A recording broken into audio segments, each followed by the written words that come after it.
Hello नमस्कार वंदनम सत श्री अकाल। आप सभी का स्वागत है आपके अपने ही channel magnet brains IIT JEE and NEET में। मेरा नाम है सत्यम शर्मा और आज हम स्टार्ट करने वाले हैं अपना एक नया टॉपिक। नया तो है ही ये, लेकिन ये इतना इंपॉर्टेंट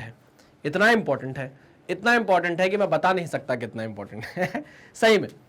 मतलब आज का जो लेक्चर होने वाला है, हम इसमें गॉस लॉ तो देखो बाद में पढ़ेंगे, पहले हमको समझना पड़ेगा फ्लक्स क्या है। फ्लक्स को समझने से पहले अभी तक जिस एरिया की हम बात कर रहे थे, जिसको हम एक स्केलर क्वांटिटी मानते आ रहे थे, एकदम से हमारे हालात बदल जाएंगे, जज्बात बदल जाएंगे और एरिया को हम एक वेक्टर क्वांटिटी बोलने लग जाएंगे, है ना। तो गॉस लॉ पे हम फोकस अभी नहीं करेंगे, पहले हम अच्छे से समझेंगे एरिया वेक्टर, उसके बाद हम अच्छे से समझेंगे फ्लक्स और उसके बाद हम गॉस लॉ में एंटर करेंगे। हो सकता है कि ये लेक्चर थोड़ा लंबा चला जाए, तो इसी लेक्चर का कंटिन्यूएशन में नेक्स्ट लेक्चर बना दूंगा, टेंशन लेने की जरूरत नहीं है। ये मत बोले लग जाना कि सर इस लेक्चर में तो आपने फ्लक्स ही फ्लक्स पढ़ाया है, गॉस लॉ तो स्टार्ट ही नहीं कराया। अगर नहीं कराया तो नेक्स्ट लेक्चर में मिल जाएगा, कहीं जाएंगे नहीं, हम आपको पूरा पढ़ाएंगे, ठीक है। आप एक ऐसे प्लेटफॉर्म पर आ चुके हैं जो कंप्लीटली फ्री एजुकेशन प्रोवाइड करता है। फ्री का मतलब ये नहीं है कि कंटेंट से कॉम्प्रोमाइज किया गया हो, कंटेंट एकदम टॉप नॉच आपको प्रोवाइड किया जाता है।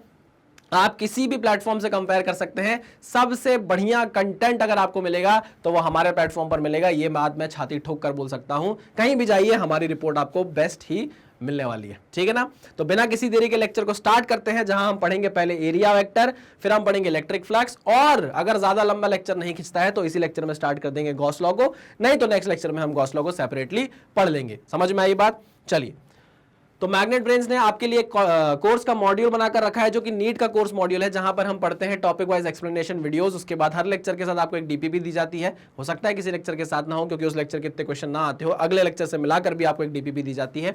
उस डीपीपी को आपको डाउनलोड करना है, उसका सोल्यूशन देखना है, सोल्यूशन करना है। अगर नहीं बनता है तो उसका सोल्यूशन वीडियो भी आपके सामने आता है। चैप्टर वाइज MCQs आपको दिए जाते हैं, PYQs। हो बाबरे में तो सांस फूल गई, इतनी सारी चीजें आपको हम प्रोवाइड करते हैं। डाउट सॉल्विंग सेशन आपके लिए हो रहा है, आस्क योर डाउट का आपके पास ऑप्शन है। आपके लिए टेस्ट सीरीज का एक प्लेटफॉर्म भी हम प्रिपेयर कर रहे हैं, जहां पर आप जाकर टेस्ट दे पाएंगे और पता कर पाएंगे कि आपकी प्रिपरेशन कैसी चल रही है, सही डायरेक्शन में आप जा रहे हैं या नहीं। चलो वेरी गुड, स्टार्ट करते हैं आज के लेक्चर को। सबसे पहले हमारी हेडिंग डली हुई है इलेक्ट्रिक फ्लक्स, बट हम बात करने वाले हैं एरिया की। किसकी बात करने वाले हैं? एरिया की। थोड़ी सी एरिया की बात करने से पहले मैं आपसे पूछता हूं कुछ सवाल कि अगर आपके पास एक स्क्वायर है, क्या है? अगर आपके पास एक स्क्वायर है तो स्क्वायर का एरिया क्या होता है? अगर ये स्क्वायर है साइड ए का, है ना, स्क्वायर का एरिया क्या है? तो आप बोलते हो स्क्वायर का जो एरिया है सर वो है ए का स्क्वायर। नहीं? हाँ सर, पक्का, ओके। अगर मैं आपको बोलूं कि आपके पास एक रेक्टेंगल है, क्या है? रेक्टेंगल है, ये जिसकी लेंथ है और ये जिसकी ब्रेड्थ है, तो इसका एरिया क्या होगा? एरिया ऑफ रेक्टेंगल आप बोलोगे L इंटू बी, है ना। यहां पर आप सिर्फ और सिर्फ मैग्नीट्यूड की बात करते हो। किसकी बात करते हो? मैग्नीट्यूड की बात करते हो, है ना। चाहे वो एरिया ऑफ स्क्वायर हो, चाहे वो एरिया ऑफ रेक्टेंगल हो, चाहे वो एरिया ऑफ कोई भी चीज हो। हमने अभी तक बात की है कि area is a scalar quantity, ये हम मानते आए हैं। हमारा भ्रम नहीं बोलूंगा, हमें अभी तक जरूरत ही नहीं पड़ी ना उस सेंस में सोचने की, हमको जरूरत ही नहीं पड़ी। जैसे हम कभी किसी एग्जाम में टॉप कर जाएंगे, भगवान करे आप बहुत अच्छे मार्क्स लेकर आओ नीट में, आपसे पूछा जाएगा कि आपने कैसे कर लिया, तो आप ये बोलोगे कि हमने मेहनत की थी, लेकिन हमें भी भरोसा नहीं था कि हम इतने अच्छा रिजल्ट में परफॉर्म कर देंगे। करेंगे, बिल्कुल करेंगे। लेकिन वही मैं बोल रहा हूँ कि हमारा भ्रम था कि भाई एरिया जो है वो एक स्केलर क्वांटिटी, हम ये मान रहे थे अभी तक कि area is a scalar quantity, क्योंकि हमको कभी भी एरिया के डायरेक्शन की जरूरत नहीं पड़ी, और जरूरत नहीं पड़ी तो हमने कभी देखा भी नहीं उस डायरेक्शन में, उस रास्ते हम कभी गए ही नहीं। लेकिन अब जब हम यहाँ पर आ गए हैं और 12th पढ़ रहे हैं, नीट के लिए प्रिपरेशन कर रहे हैं, कॉम्पिटिटिव एग्जाम की प्रिपरेशन कर रहे हैं, तो हमें हर पहलू को देखना पड़ेगा। We will leave no stone unturned, हमको हर तरीके से पढ़ना पड़ेगा कंसेप्ट को, है ना। तो जैसे ही हम यहाँ पर आए, फ्लक्स पढ़ना हमने स्टार्ट करना चाहा, तो फ्लक्स ने हमें पहले बोला कि तुम्हें क्या एरिया के बारे में सब कुछ पता है? हमने छाती ठोक कर बोल दिया कि हाँ हमें सब कुछ पता है। फ्लक्स ने जहां हमसे 2-4 सवाल पूछे, हम ढेर हो गए। हमें पता चला कि अरे भैया हमने तो आधा ही ज्ञान प्राप्त किया है, और अधूरा ज्ञान बहुत हानिकारक होता है। तो फ्लक्स ने हमको बोला बेटा जाओ पहले एरिया पता करके आओ कि कहीं वेक्टर क्वांटिटी तो नहीं है ना। तो हमने थोड़ा सा और चिंतन किया, थोड़ा सा और समझने की कोशिश की कि क्या अगर एरिया वेक्टर क्वांटिटी है तो कैसी वेक्टर है, कैसे आया है ये वेक्टर, ठीक है ना। तो इसके बारे में हम पहले बात करेंगे, उसके बाद हम फ्लक्स की तरफ बढ़ेंगे। चलो, तो आपको ये पता होना चाहिए कि एरिया का मैग्नीट्यूड अगर आपको निकालना हो तो स्क्वायर का एरिया ए स्क्वायर होगा, रेक्टेंगल का L इंटू बी होगा, और भी जो चीजें आपसे पूछी जाएंगी उनका एरिया निकालते तो आपको आना चाहिए, ठीक। चलिए, तो मैंने आपको बोला कि area can be represented as a vector quantity because it has both magnitude and direction, because it has both magnitude and direction. अच्छा, पहला पॉइंट। दूसरा, the direction of area vector of a surface is in the direction perpendicular to the surface. यहां पर साफ साफ बोला है कि अगर एरिया एक वेक्टर क्वांटिटी है तो उसका मैग्नीट्यूड तो होगा, वो हम निकाल लेंगे, लेकिन डायरेक्शन के बारे में क्या है भाई ख्याल आपका? तो उसने खुद आपको बता दिया है कि एरिया वेक्टर जो होगा वो हमेशा सरफेस के परपेंडिकुलर होगा। अब सरफेस के परपेंडिकुलर होना मतलब या तो ऊपर हो सकता है परपेंडिकुलर, या तो नीचे हो सकता है। अगर सरफेस ये है, मान लो अगर सरफेस ये है तो इसके ऊपर परपेंडिकुलर हो सकता है या इसके नीचे परपेंडिकुलर हो सकता है ना। तो डायरेक्शन की बात आपसे नहीं की, आपसे बस ये बोला है कि सरफेस के क्या होना चाहिए, परपेंडिकुलर होना चाहिए। ये बात आपको क्लियर हो गई? हाँ सर क्लियर हो गई। आ जाइए, यहां पर जो हम सरफेसेस की बात करेंगे, किसकी? सरफेसेस की जब हम बात करेंगे, है ना, तो बेसिकली हम बात करेंगे एक तो ओपन सरफेस की, किसकी? ओपन सरफेस की। ये जो ओपन सरफेस है ये और कुछ नहीं है, this is 2D surface, this is 2D surfaces, ठीक। और एक हम बात करेंगे किसकी? क्लोज्ड सरफेस की। किसकी बात करेंगे? क्लोज्ड सरफेस की, जो और कुछ नहीं होंगी, बेसिकली 3D सरफेसेस होंगे। क्या होंगे? 3D सरफेसेस होंगे। क्लियर? हाँ सर एकदम क्लियर। आओ, ये आपको समझ में आ गया और इससे डिटेल में जाएंगे। अभी इतना ही समझ लो कि हम जब बात करेंगे सरफेसेस की तो एक ओपन सरफेस होगा, एक क्लोज सरफेस होगा। ओपन सरफेस मतलब 2D सरफेसेस और क्लोज सरफेस मतलब 3D सरफेसेस, है ना। यहाँ पर आपको क्यूब देखने को मिल जाएगा, क्यूबॉइड देखने को मिल जाएगा, सिलेंडर देखने को मिल जाएगा, स्फीयर देखने को मिल जाएगा, कोन देखने को मिल जाएगा। यहाँ पर आपको सर्कल दिखेगा, स्क्वायर दिखेगा, रेक्टेंगल दिखेगा, इस तरह की चीजें देखने को मिलेंगी, ठीक। आइए पहले हम बात करते हैं थोड़ा सा एरिया वेक्टर की, कि अगर ये वेक्टर है तो वेक्टर कैसे है, ठीक। मैं यहाँ पर एक स्क्वायर बनाता हूँ, ठीक है ना। This is X axis, this is Y axis and this is Z axis. सबके ऑर्थोगोनल यूनिट वेक्टर भी लिख देता हूं मैं यहाँ पर। अब ये मत बोलना सर ये ऑर्थोगोनल यूनिट वेक्टर्स क्या होते हैं, जाकर वेक्टर देख कर आइए तो आपको समझ में आएगा। चलो ठीक है, यहाँ पर मैं एक स्क्वायर बनाता हूँ, ठीक है, ओके। मैंने स्क्वायर इस तरीके से बनाया, ठीक है, ओके। यहाँ पर पॉइंट दे देता हूँ, नाम दे देता हूँ A B C D, ठीक है ना, क्योंकि एक स्क्वायर है तो इसकी लेंथ है A एक स्क्वायर है, ठीक। मैंने बोला कि यार सबसे पहले तो ये बताओ कि आपको अब ये पता चल चुका है कि इसका जो एरिया होगा वो एक वेक्टर क्वांटिटी होगी कि नहीं होगी? ये पढ़ के आपको समझ में आया, ये पढ़ के आपको समझ में आया, ठीक। अगर एरिया एक वेक्टर क्वांटिटी होगी तो एरिया का डायरेक्शन क्या होगा? मैग्नीट्यूड तो चलो आप स्क्वायर का निकाल लोगे, एरिया ए स्क्वायर करके, ए इंटू ए करके, लेकिन आपके डायरेक्शन के बारे में क्या ख्याल है? तो आपने बोला सर सेकंड पॉइंट में आपने बताया है कि the direction of the area vector of a surface is in the direction of perpendicular to the surface. Perpendicular to the surface मतलब या तो एरिया वेक्टर इस डायरेक्शन में होगा, या तो एरिया वेक्टर इस डायरेक्शन में होगा बाहर की तरफ, या तो एरिया वेक्टर अंदर की तरफ होगा, या तो एरिया वेक्टर अंदर की तरफ होगा। समझे कि नहीं? दोनों ही एरिया वेक्टर्स, डायरेक्शन की बात कर रहा हूं, this is the direction of area vector, this is the direction of area vector. समझे कि नहीं समझे? हाँ सर समझ गए। ये क्या है? परपेंडिकुलर टू सरफेस है, या तो बाहर की तरफ है या तो अंदर की तरफ है, दोनों ही हो सकते हैं, है ना, दोनों ही हो सकते हैं। शर्त ये है कि एरिया वेक्टर सरफेस के परपेंडिकुलर होना चाहिए। Okay okay okay okay. आपको एक बात मैं क्लियर करना चाहता हूं यार दिल से, देखो हम जो एरिया निकालने वाले हैं उसमें हमको चाहिए एक तो एरिया का मैग्नीट्यूड और एक चाहिए हमको डायरेक्शन, एक चाहिए हमको डायरेक्शन। समझना मेरी बात, ठीक है ना। ये जो मैग्नीट्यूड है, ये जो मैग्नीट्यूड है ये आप कैसे निकालोगे? एरिया का मैग्नीट्यूड आप कैसे निकालोगे? सर ये एक स्क्वायर है, हाँ ये एक स्क्वायर है, तो स्क्वायर का एरिया क्या होता है? सर ए स्क्वायर होता है। ओके ओके ओके ठीक है। तो जो एरिया वेक्टर है उसे आप लिख सकते हो ए स्क्वायर, ये मैग्नीट्यूड आ गया, ए इंटू ए स्क्वायर। ओके, अब डायरेक्शन की बात करते हैं हम एन कैप की। अच्छा डायरेक्शन बताओ कहाँ है? सर डायरेक्शन या तो z एक्सिस की डायरेक्शन में हो सकता है या तो नेगेटिव z एक्सिस की डायरेक्शन में हो सकता है, यानी कि या तो k कैप हो सकती है डायरेक्शन या तो माइनस k कैप हो सकती है। इस डायरेक्शन को मैं माइनस k कैप से रिप्रेजेंट कर दूं, कोई टेंशन तो नहीं है? नहीं सर कोई टेंशन नहीं। ओके, तो इसका मतलब ये है कि अगर आप एरिया वेक्टर को रिप्रेजेंट कर रहे हो तो वो हो सकता है a स्क्वायर k कैप और a square minus k cap. समझे या नहीं समझे? समझे या नहीं समझे? सर समझ गए पक्का 100%? हाँ सर 100%। क्या आपको इस बात में कोई दिक्कत है? कोई दो राय है? नहीं सर कोई दो राय नहीं है, कोई एक राय नहीं है, हमको समझ में आ गया। पहली बात ये समझ में आ गई कि एरिया जिसको हम अभी तक स्केलर बोलते आ रहे थे वो एक्चुअल में एक वेक्टर क्वांटिटी है, जिसमें एरिया का मैग्नीट्यूड निकालना तो हमें आ जाएगा अगर हमें एरिया का फॉर्मूला पता है किसी भी ऑब्जेक्ट के या किसी भी सरफेस के, ओपन सरफेस या क्लोज सरफेस हो, जो भी हो।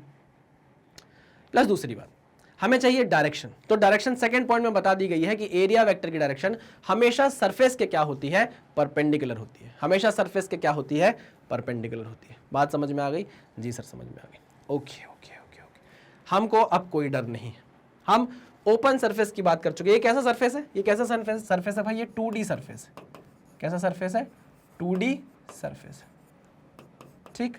ओके, तो ये वाला जो सेकंड पॉइंट है सर, ये 2D सरफेस के लिए बस वैलिड है क्या, 3D के लिए नहीं है क्या? है, बिल्कुल है, 2D के लिए भी है, 3D के लिए भी है। This point is valid for 2D and 3D both, 2D and 3D both, दोनों के लिए क्या है, point valid.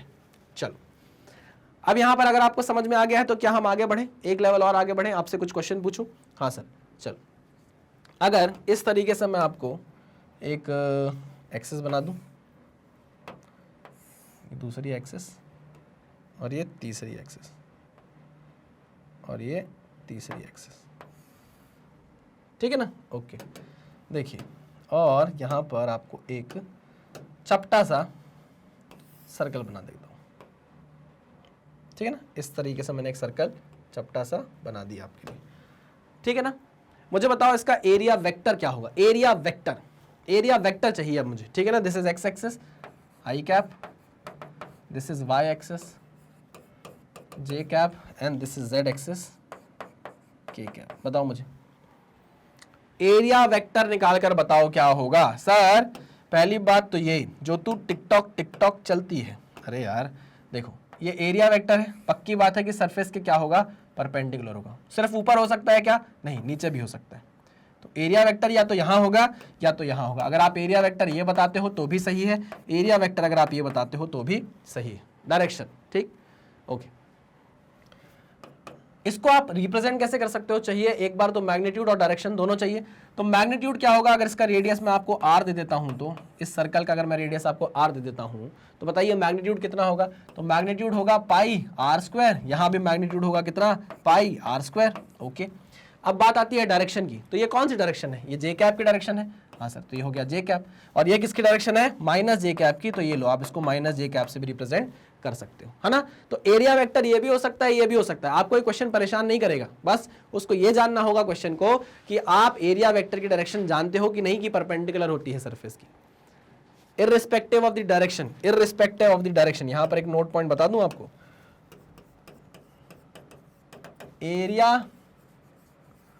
area vector is always perpendicular to the surface, is always perpendicular to the surface, perpendicular to the area vector is always perpendicular to the surface irrespective of the direction, irrespective of the direction, irrespective of the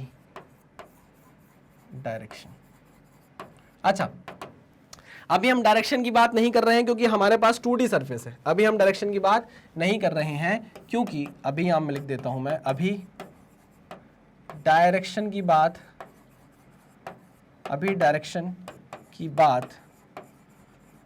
नहीं कर रहे क्योंकि क्या, क्योंकि 2D surfaces deal करना है, क्योंकि 2D surfaces deal करना है,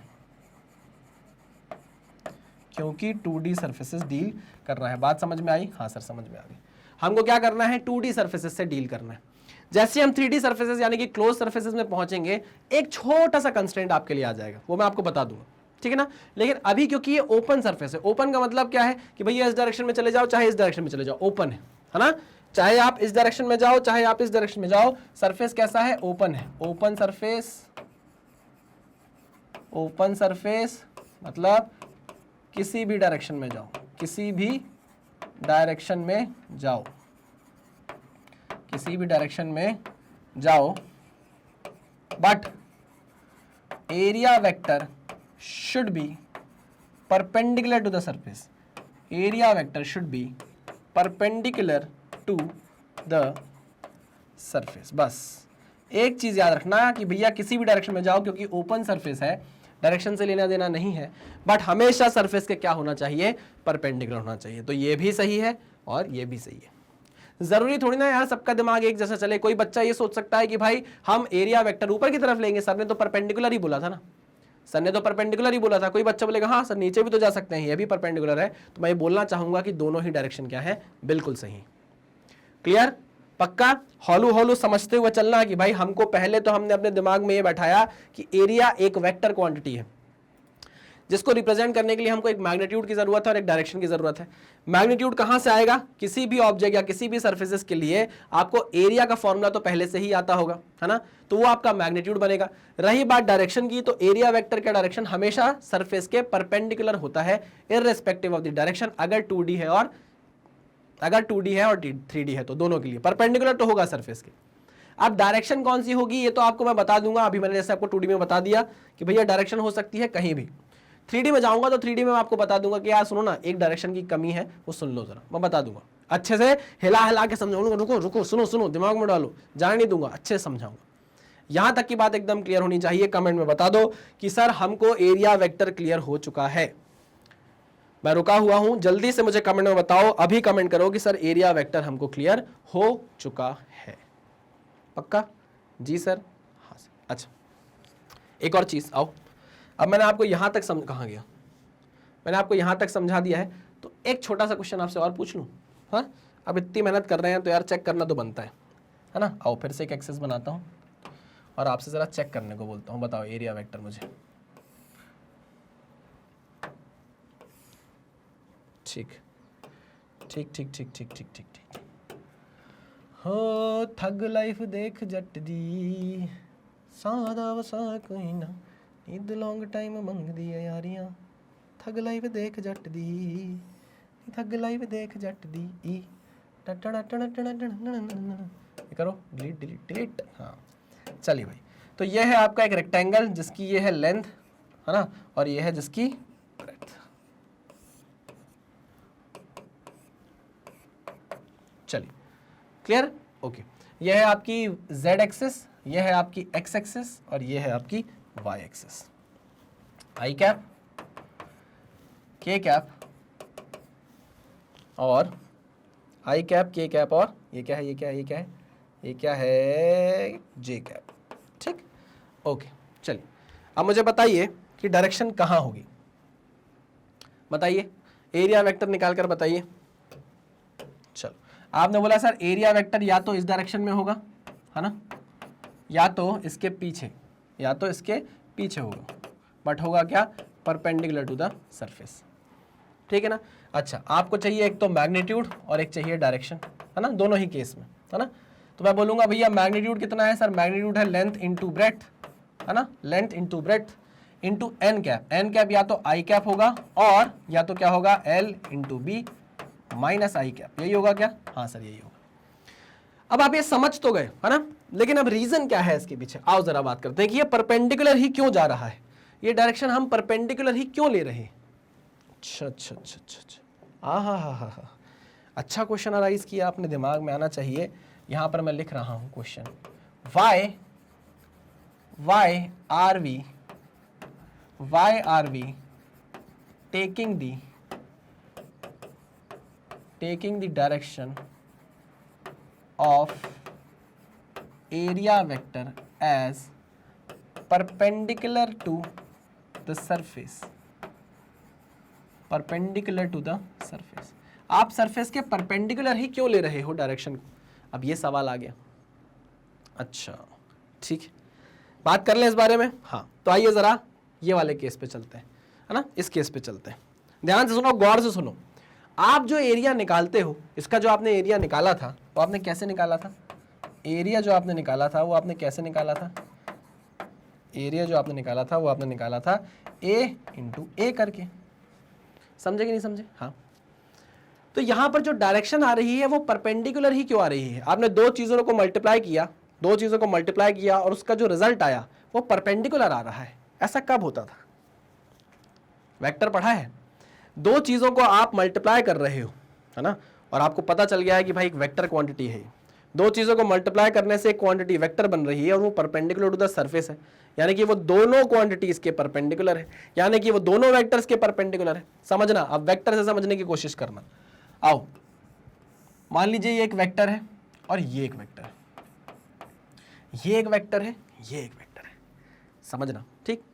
तो हम बोल सकते हैं कि जो एरिया निकाला जा रहा है, एरिया यानी कि ए वेक्टर जो आप निकाल रहे हो, दिस ए वेक्टर, ये और कुछ नहीं है, this is A B vector, this is A B vector cross B C vector, cross B C vector, A B vector cross B C vector. Oh हाँ, बिल्कुल सही, A B vector cross B C vector.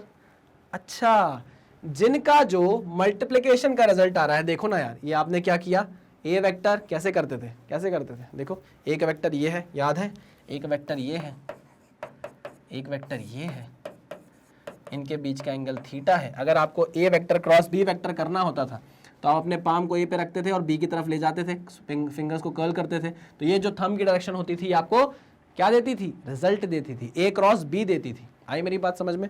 वैसे ही अगर आप A B vector cross B C vector कर रहे हो, A B vector cross B C vector कर रहे हो, A B vector cross B C vector कर रहे हो, तो देखो आपको ए वेक्टर कहाँ मिल रहा है, बाहर की तरफ मिल रहा है। समझे कि नहीं समझे?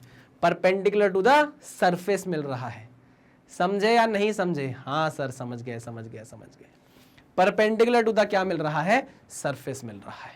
ओके सर, इसलिए क्या, हाँ इसलिए जो सेकंड पॉइंट है वो इस तरीके से लिखा गया है कि एरिया वेक्टर हमेशा सरफेस के परपेंडिकुलर होगा, क्योंकि एक्चुअल में एरिया निकल कर आता है क्रॉस प्रोडक्ट से, एक्चुअल में एरिया निकल कर आता है क्रॉस प्रोडक्ट से।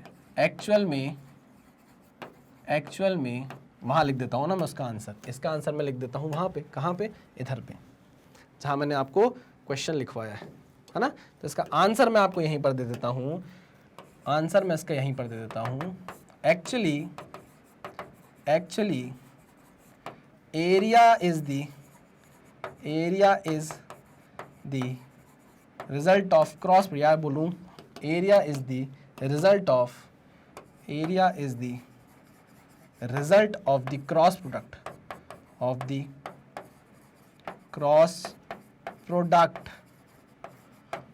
of the two sides of these two sides taken as a vector,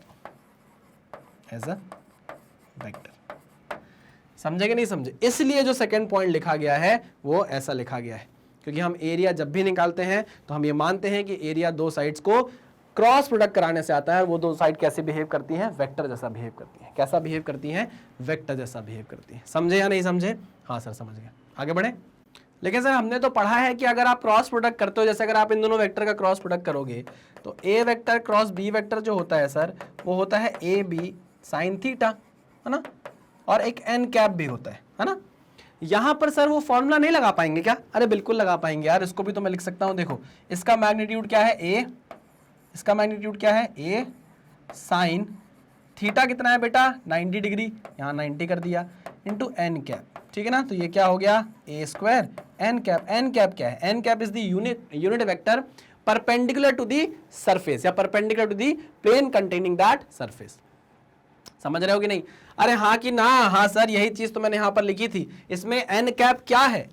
ओहो हो, बिल्कुल कंफ्यूज नहीं होना, मैं बता दे रहा हूं, बिल्कुल कंफ्यूज नहीं होना। This is the magnitude, this is the magnitude and this is the unit vector perpendicular to the surface, clear है ना? ओके सर, क्लियर हो गया है हमें। आपने हर पॉइंट को पकड़ पकड़ के, रोक के हमें समझा दिया है, और ये भी आखिरी में सवाल पूछ लिया है कि भाई डायरेक्शन परपेंडिकुलर ही क्यों ले जा रही थी। तो हमारे दिमाग में बैठ चुका है कि जो हम एरिया निकाल रहे हैं वो एक्चुअल में क्रॉस प्रोडक्ट का रिजल्ट है, इसलिए हमको direction perpendicular to the surface लेनी पड़ रही है। कोई डाउट नहीं ना? सब कुछ क्लियर, एकदम टन टना टन टन, ठीक है सर, बढ़िया। अब हम आगे प्रोसीड कर सकते हैं, ठीक है ना? चलो भाई थोड़ा सा आगे बढ़ें, अब हम जरा 3D सरफेस पे आ जाए। 2D सरफेस की बात हमने कर ली, ओपन सरफेस जिनको बोला जाता है, उसमें क्या होगा, area vector perpendicular to the surface होगा, इसमें भी होगा। उसमें आप डायरेक्शन कुछ भी ले सकते हो, परपेंडिकुलर टू द सरफेस ये भी हो सकता है, ये भी हो सकता है। अगर ये सरफेस है तो ये परपेंडिकुलर हो जाएगा, ये परपेंडिकुलर हो जाएगा, कुछ भी ले सकते हो क्योंकि सरफेस ओपन है। बट यहां जरा 3D सरफेस में, क्लोज्ड सरफेस में थोड़ी सी दिक्कत आ जाएगी। क्लोज्ड सरफेस में हमको थोड़ी सी दिक्कत नहीं बोलूंगा, थोड़ी सी लिमिटेशन आ जाएगी। और वो लिमिटेशन क्या होगी कि हम जो एरिया वेक्टर कंसिडर करेंगे वो परपेंडिकुलर टू द सरफेस तो होगा ही, बट आउटवर्ड होगा। क्या होगा, एरिया वेक्टर क्लोज सरफेस में, याद रखिएगा, area vector is perpendicular to the surface, is perpendicular to the surface, is perpendicular to the surface and outward to the surface, outward from the surface, from the surface। हैं जी sir, हैं जी, क्या बोलना चाहे sir इसने? देखिए simple सी बात है, जैसे ये सिलेंडर है हमारे पास, ठीक है ना, इसमें कौन कौन सा एरिया है, एक एरिया ये है, एक एरिया ये है फर्स्ट, एक एरिया ये है सेकंड, और एक एरिया ये है थर्ड, ठीक, ओके। इसका एरिया वेक्टर होगा ये A1 वेक्टर, ये भी हो सकता है और ये भी हो सकता था, है ना, हाँ कि ना, हाँ सर, हो सकता था अगर ये ओपन सरफेस होता तो। बट एक्चुअल में ये क्या हो गया है, एक 3D सरफेस हो गया है, क्लोज्ड सरफेस हो गया है, तो इसमें जो एरिया वेक्टर आपको लेना है वो परपेंडिकुलर टू द सरफेस लेना है, बट आउटवर्ड लेना है, बट आउटवर्ड लेना है, परपेंडिकुलर होना चाहिए और आउटवर्ड होना चाहिए। तो भाई ये तो नहीं हो सकता, ये नहीं हो सकता, आपको इसको काटना पड़ेगा। सिमिलरली अगर मैं नीचे वाला सरफेस कंसिडर करता हूं तो इसमें एरिया वेक्टर A2 वेक्टर बाहर की तरफ हो सकता है। आपने बोला था परपेंडिकुलर टू द सरफेस होना चाहिए, डायरेक्शन से मतलब नहीं है, ये मैंने बोला था ओपन सरफेस में। बट जैसे ही हम आए क्लोज्ड सरफेस में, हमको बोल दिया गया कि आउटवर्ड फ्रॉम द सरफेस ही होना चाहिए आपका एरिया वेक्टर, परपेंडिकुलर तो होना ही चाहिए सरफेस में, ठीक है। तो हमने देखो अंदर वाले वेक्टर्स को बोला ना ना ना ना ना, ये इसका एरिया वेक्टर नहीं होगा, एक नंबर। वैसे ही अगर हम कर्व्ड सरफेस की बात करें तो कर्व्ड सरफेस में जो एरिया वेक्टर होगा वो होगा A3 vector, but this is perpendicular to the surface, area vector will be perpendicular to the surface and outward, ठीक है जी सर, ठीक है, पक्का? अरे सर पक्का वक्का क्या होता है, समझ गया, मतलब समझ गए। अब हम नहीं भूलेंगे, अब हम नहीं भूलने वाले, हमको अच्छे से समझ में आ गया है, ठीक है ना। अब क्या होता है ना, कई यहाँ पे ना कई बच्चे ना डरने लग जाते हैं, अरे यार सर कैसे याद रखेंगे, अरे हाँ सर नहीं यार इसका कोई आप मुझे ट्रिक बता दो। अरे भाई इसकी कोई ट्रिक है ही नहीं, ट्रिक तो उन चीजों की बनती है ना भाई जो थोड़े से टफ होते हैं, थोड़े से लेंदी होते हैं, इसमें क्या डरना यार, इसमें क्या ट्रिक बताना, डरना थोड़ी नहीं यार, हमको बहुत बड़ी बड़ी चीजें देखनी है, हैं? इतनी जल्दी डर जाओगे तो फिर वही बात है ना कि राहत साहब की इतनी अच्छी लाइन है कि कुछ लोग, है ना, कि कुछ लोग हर राह पर रुक रुक कर संभलते क्यों हैं, तो डर, समझ रहे हो, बहुत बहुत रुक रुक कर करेंगे, अरे यार नहीं ये नहीं कर सकता, वो नहीं कर सकता, ठीक है ना। तो कुछ लोग हर राह पर रुक रुक कर संभलते क्यों हैं, और जब इतना डरते हैं तो फिर घर से निकलते क्यों हैं, और जवानी वो मोड़ है रुक रुक कर संभलने के लिए। सुन रहे हो, तुम्हारे लिए है लाइंस, जवानी वो मोड़ है रुक रुक कर संभलने के लिए, न जाने लोग इसी मोड़ पर आकर फिसलते क्यों हैं। समझ रहे हो, डरना नहीं है, निकल गए, तैयारी करनी है नीट की, कर रहे हैं, अब हम डरेंगे नहीं, निकल आए ना भाई, अब करेंगे तैयारी। ऐसा नहीं, ट्रिक नहीं, इसकी कोई ट्रिक नहीं याद करने की, मैं बनाऊंगा ट्रिक, मैं खुद याद करूंगा, मैं दिमाग इतना कम थोड़ी ना है कि मैं चीज याद ना कर पाऊं, ये समझ ना पाऊं।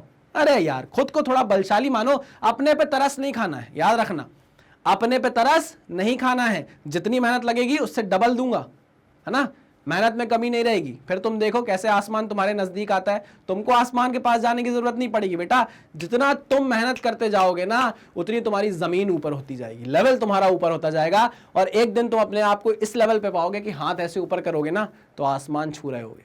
समझ रहे हो, बस यही करना है। आसमान को हम नीचे बुला लेंगे यार, हम तो छोड़ो, हम नहीं जाने वाले आसमान के पास, आसमान आएगा नीचे, ठीक है। चलिए भाई, तो मैं आ जाता हूं वापस अपने इस क्यूब पर। क्या मुझे क्यूब पर एरिया वेक्टर बताया जा सकता है, इस क्यूब का एरिया वेक्टर बताया जा सकता है? सर पहली बात तो इस क्यूब के पास बहुत सारे फेसेस हैं, फर्स्ट ये है, इसके पीछे वाला सेकंड हो गया, ऊपर वाला थर्ड हो गया, नीचे वाला फोर्थ हो गया, सामने वाला फिफ्थ हो गया, और इसके सामने वाला सिक्स्थ हो गया।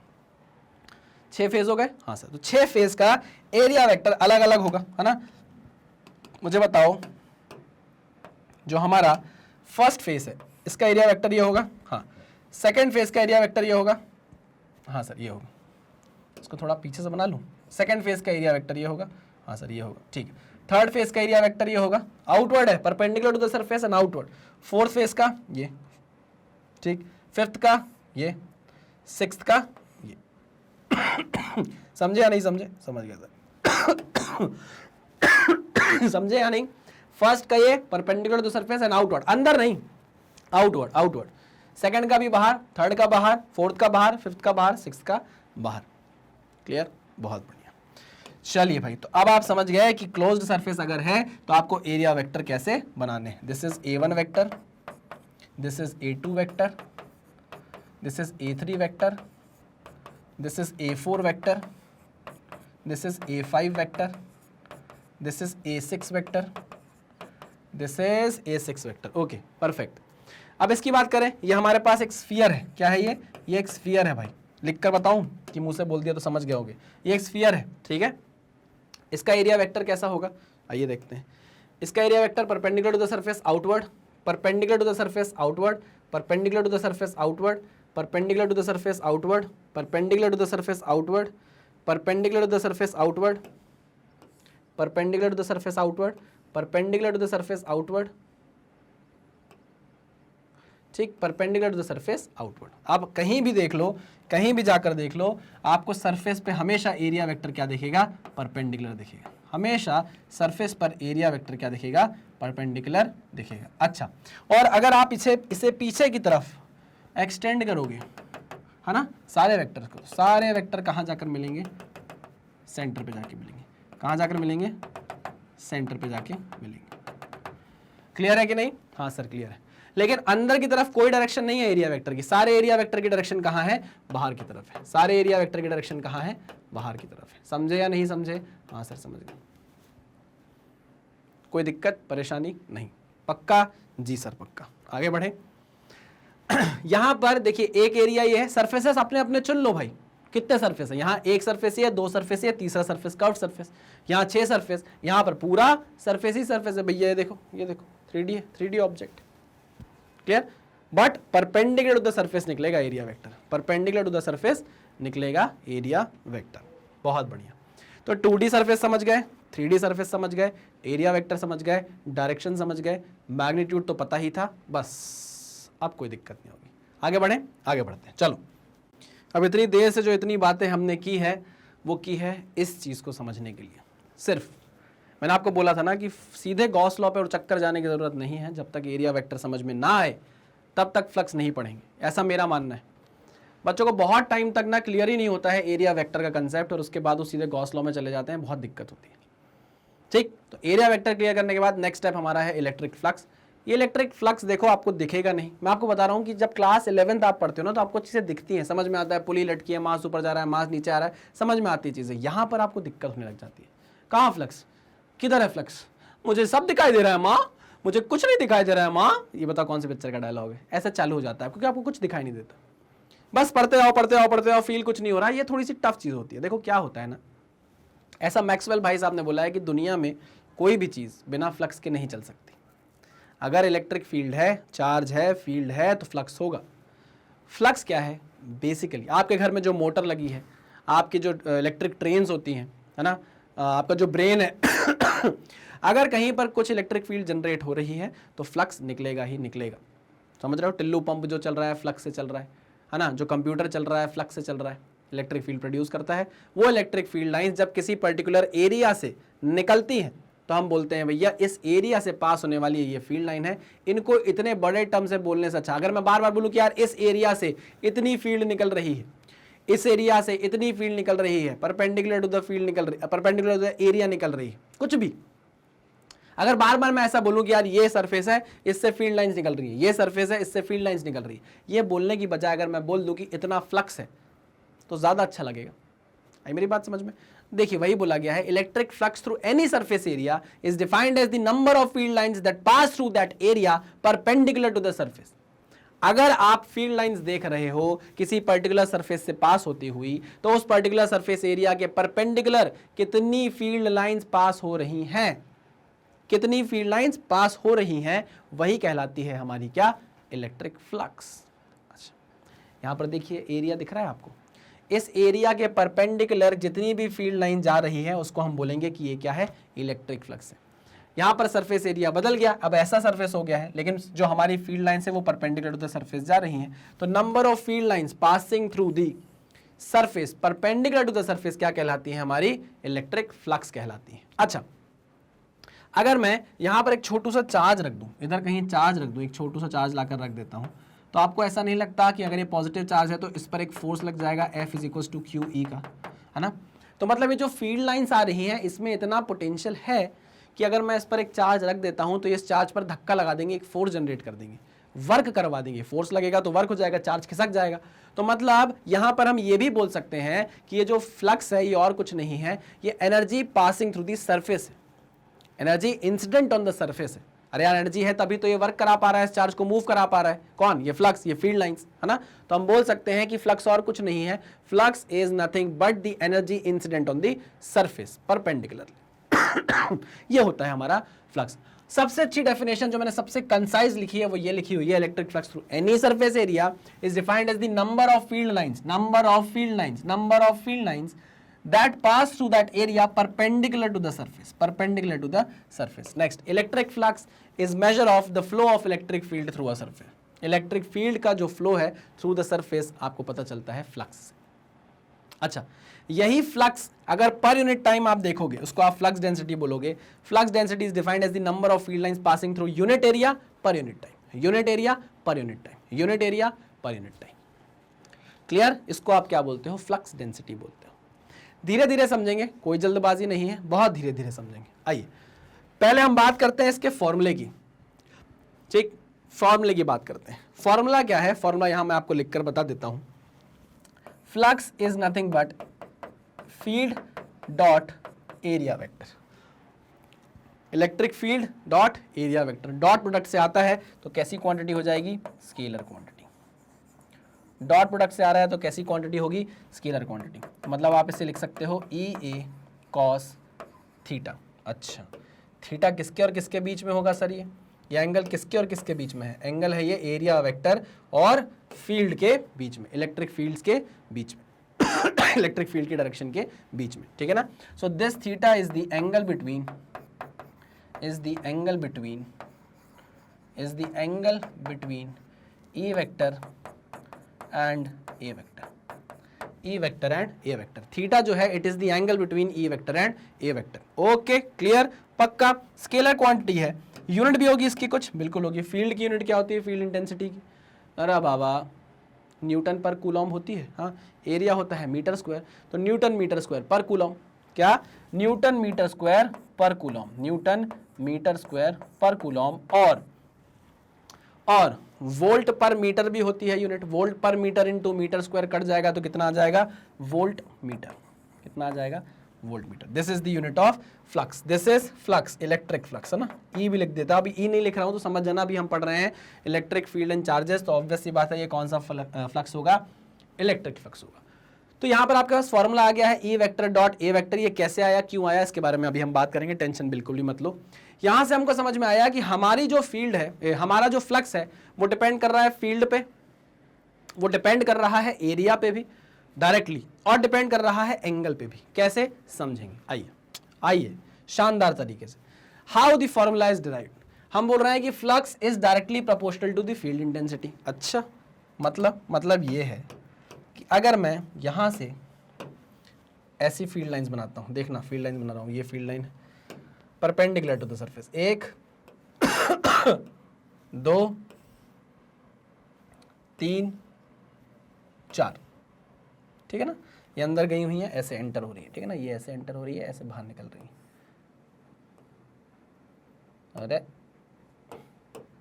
डायग्राम अच्छा बनना चाहिए बस, चाहे कुछ हो जाए, ठीक है ना। ऐसे एंटर हो रही हैं और ऐसे एग्जिट हो रही है, समझे नहीं समझे, समझ गए, ऐसे एंटर हो रही है, ऐसे एग्जिट हो रही है, ठीक, ओके, वेरी गुड। यहां पर देखते हैं, ध्यान से देखना, ये एंटर हुई 1, ये निकली 2, ठीक, फिर ये एक गई, ये फिर निकली ये, ठीक, समझना मैं क्या समझाने की कोशिश कर रहा हूँ। 3 4 5 6 7, ठीक है, ओके। यहाँ पर टेढ़ी बन रही है क्या लाइन, है ना, आप समझ जाना, ये एंटर हो रही है, ये एग्जिट हो रही है, ये ऐसे घुसी, ये निकली, ठीक है ना, ओके।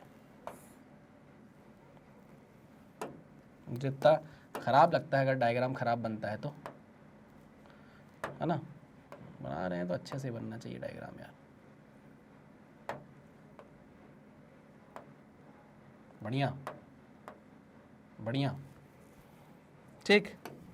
यहाँ पर देखिए ये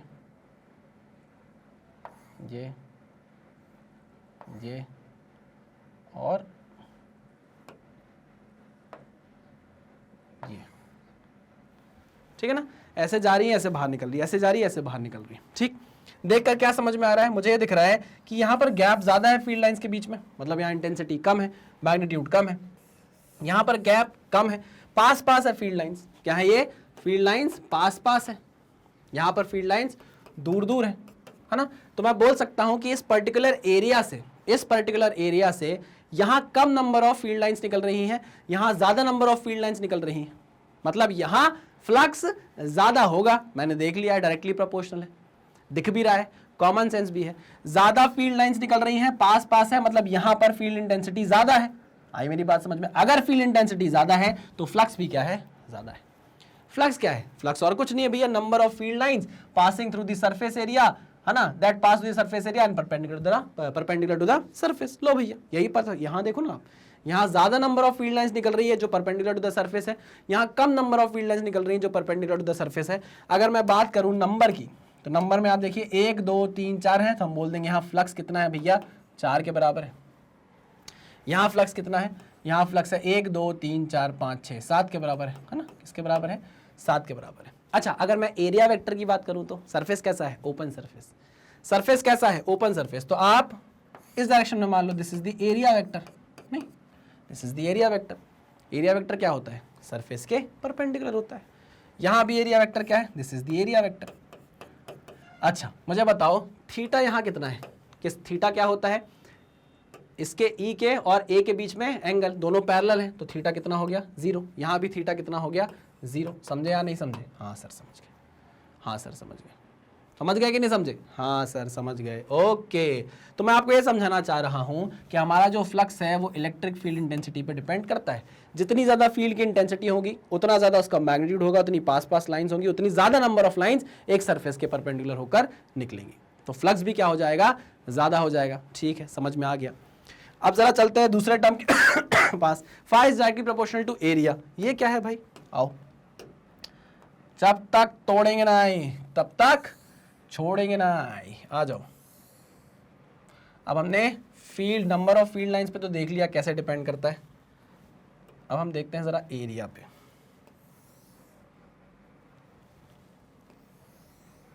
चलो यहां पर मैं एक स्क्वायर बनाता हूं, है ना, देखना ये मैंने बनाया,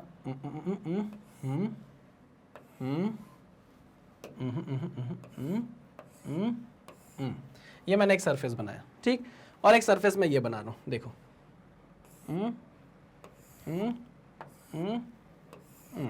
एक सरफेस मैंने ये बनाया, ठीक। अब आप मुझे देखिए, इसका एरिया है A1, ठीक है ना, इसका एरिया A1 वेक्टर ये बना दूं परपेंडिकुलर टू द सरफेस, हाँ सर। इसका एरिया है A2, इसका वेक्टर बना दूं मैं A2 वेक्टर, समझे कि नहीं, this is the direction of field lines. अब आप देखिए मैंने एरिया बढ़ाया तो एरिया से पास होने वाली नंबर ऑफ फील्ड लाइंस बढ़ गई कि नहीं बढ़ गई। यहां से आप देख सकते हो ऑलमोस्ट 1 2 3 4 फील्ड लाइंस आ रही हैं, यहां से आप देख सकते हो ऑलमोस्ट दो फील्ड लाइंस आ रही है ना। तो यहां आप देख सकते हो कि अगर आप एरिया बढ़ाते हो तो ऑब्वियस सी बात है कि नंबर ऑफ फील्ड लाइन जो जा रही है एरिया से वो बढ़ जाएंगी, है ना। तो इसलिए हम बोल सकते हैं कि जो फ्लक्स है वो एरिया पे डिपेंड करता है। क्यों, एरिया बढ़ाया तो number of field lines pass होने वाली उस सरफेस से बढ़ गई, और अगर नंबर ऑफ फील्ड लाइंस उस सरफेस से पास होने वाली बढ़ गई, समझ रहे हो, जो कि परपेंडिकुलर टू द सरफेस है, तो हम बोल सकते हैं कि फ्लक्स क्या कर गया है, बढ़ गया है।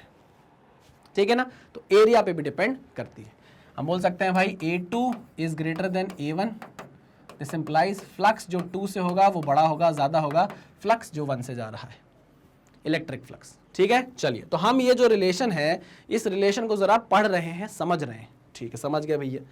अब जरा एंगल की बात कर ली जाए। किसकी बात कर ली जाए? एंगल की बात कर ली जाए। आइए, this is the direction of field lines, this is direction of field lines, जो कि क्या कर रही है भैया, जो कि क्या कर रही है, एरिया वेक्टर से कितना एंगल बना रही है? थीटा का।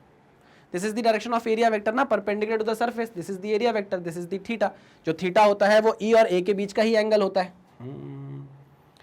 ठीक है, समझना मेरी बात। यहां पर जो फ्लक्स आप निकालोगे वो पूरी इलेक्ट्रिक फील्ड के कारण निकालोगे क्या? नहीं नहीं नहीं नहीं, डेफिनेशन देखो, डेफिनेशन देखो। जब भी आप फ्लक्स निकालते हो, passing through that area perpendicular to the surface, जो फील्ड लाइंस आपकी सरफेस से निकल रही हैं वो एक्चुअल में सरफेस के परपेंडिकुलर भी होनी चाहिए। समझ रहे हो कि नहीं? सरफेस के क्या होनी चाहिए? परपेंडिकुलर होनी चाहिए। यहां पर तो आप देखिए, यहां पर तो आप देखिए जो फील्ड लाइंस है वो सरफेस का पे परपेंडिकुलर नहीं है, वो कोई थीटा एंगल बना रही है। समझ रहे हो कि नहीं? अच्छा, तो हम यहां पर बोल सकते हैं कि यहां जो फ्लक्स निकलेगा वो एक्चुअल में फील्ड लाइंस के कंपोनेंट के कारण निकलेगा। इस फील्ड लाइन का एक कंपोनेंट होगा इधर क्या, ई कॉस थीटा, और एक फील्ड लाइन का कंपोनेंट होगा क्या, ई साइन थीटा।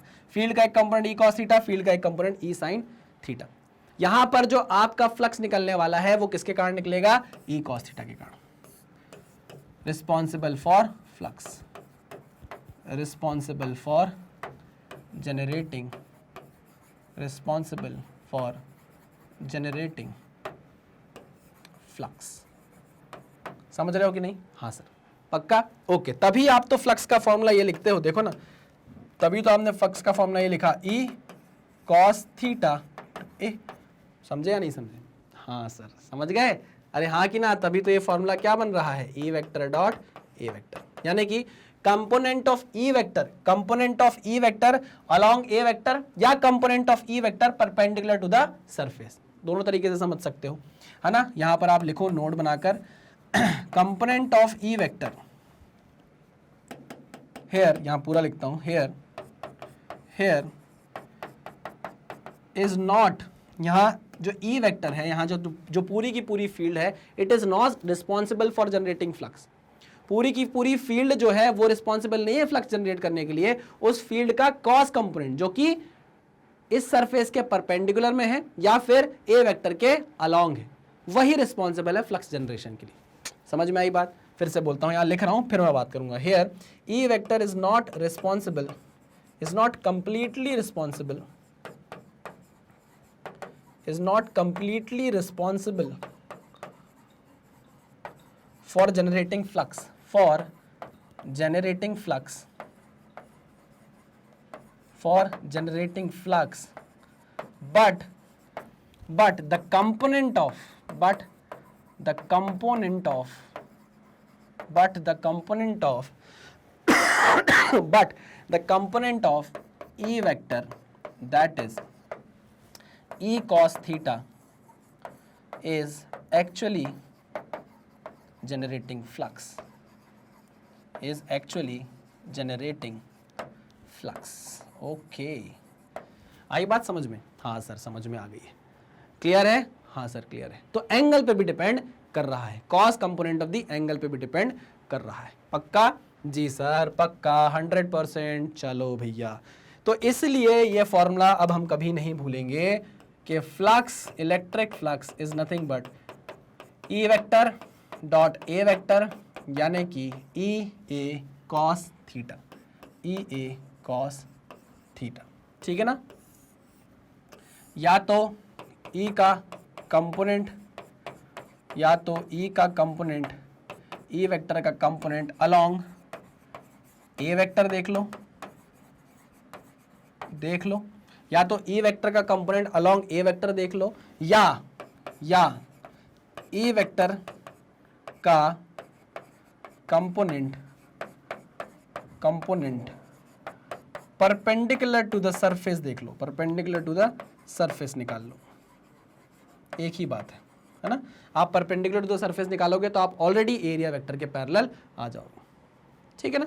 ये बहुत इंपॉर्टेंट बात बता रहा हूं, कोई भी कंफ्यूजन दिमाग में नहीं रहना चाहिए, कोई भी दिमाग में कंफ्यूजन नहीं रहना चाहिए। आपको हमेशा जो फील्ड लाइंस देखनी है वो सरफेस से निकलते हुए देखनी है, और सरफेस के क्या देखनी है, परपेंडिकुलर देखनी है। पक्का?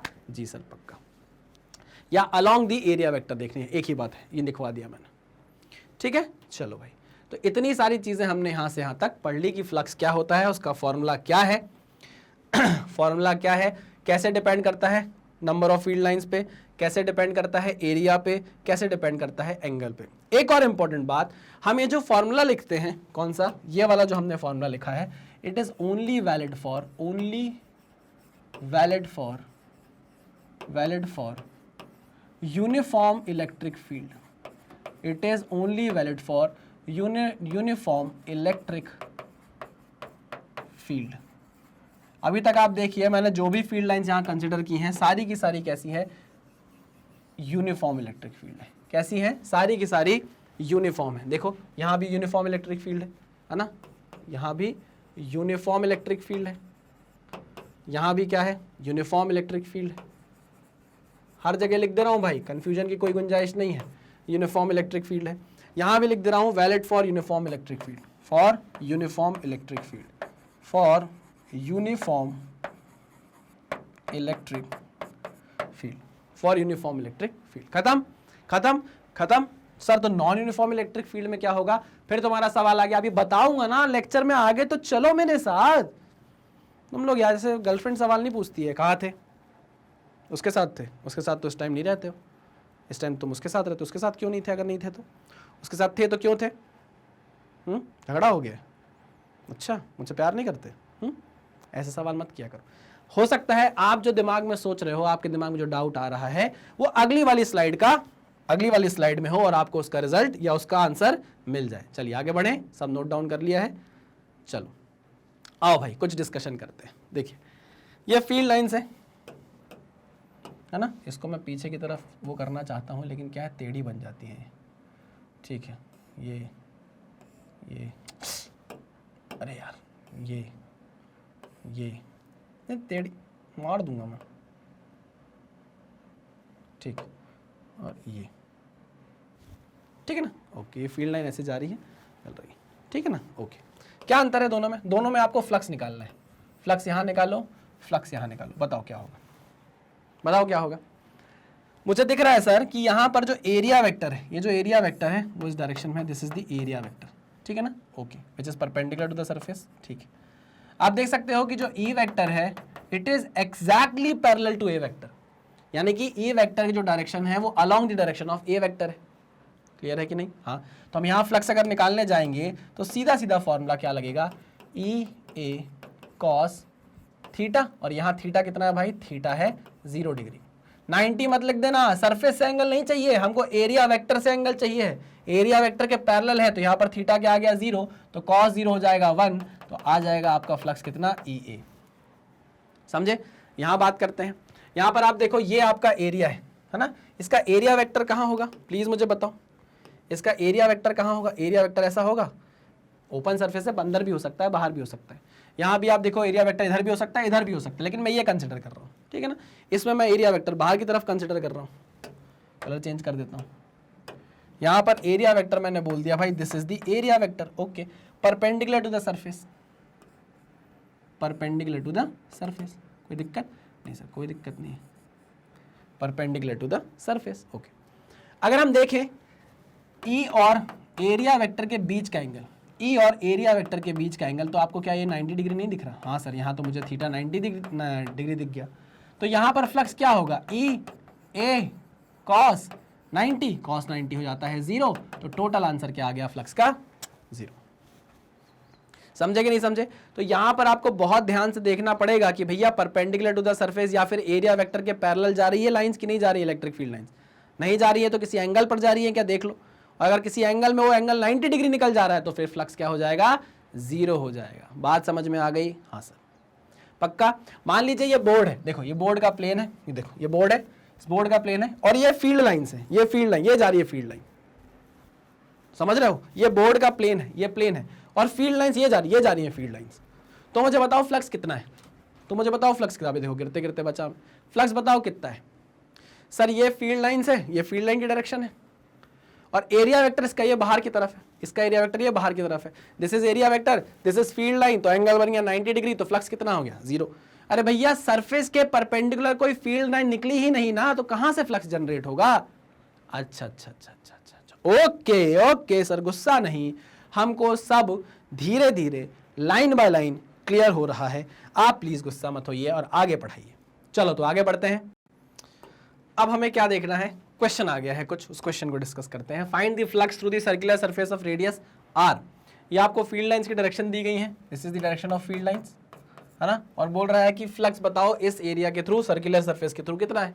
ओके, अब यहाँ क्या करेंगे बच्चे, सबसे पहले फ्लक्स निकालने के लिए फॉर्मूला लगा देंगे ई ए कॉस थीटा, है ना, बोलेंगे ई ए की वैल्यू निकाल लेंगे पाई आर स्क्वायर, और कॉस लिख देंगे कॉस 60, ठीक, ये हो जाएगा ई पाई आर स्क्वायर कॉस 60 हो जाएगा 1/2, ठीक है ना। तो यहां पर लिख देंगे ये कितना, E pi are square by 2, this is the value of flux through this circular surface area, जो कि हो जाएगा सरासर गलत। क्यों हो जाएगा गलत?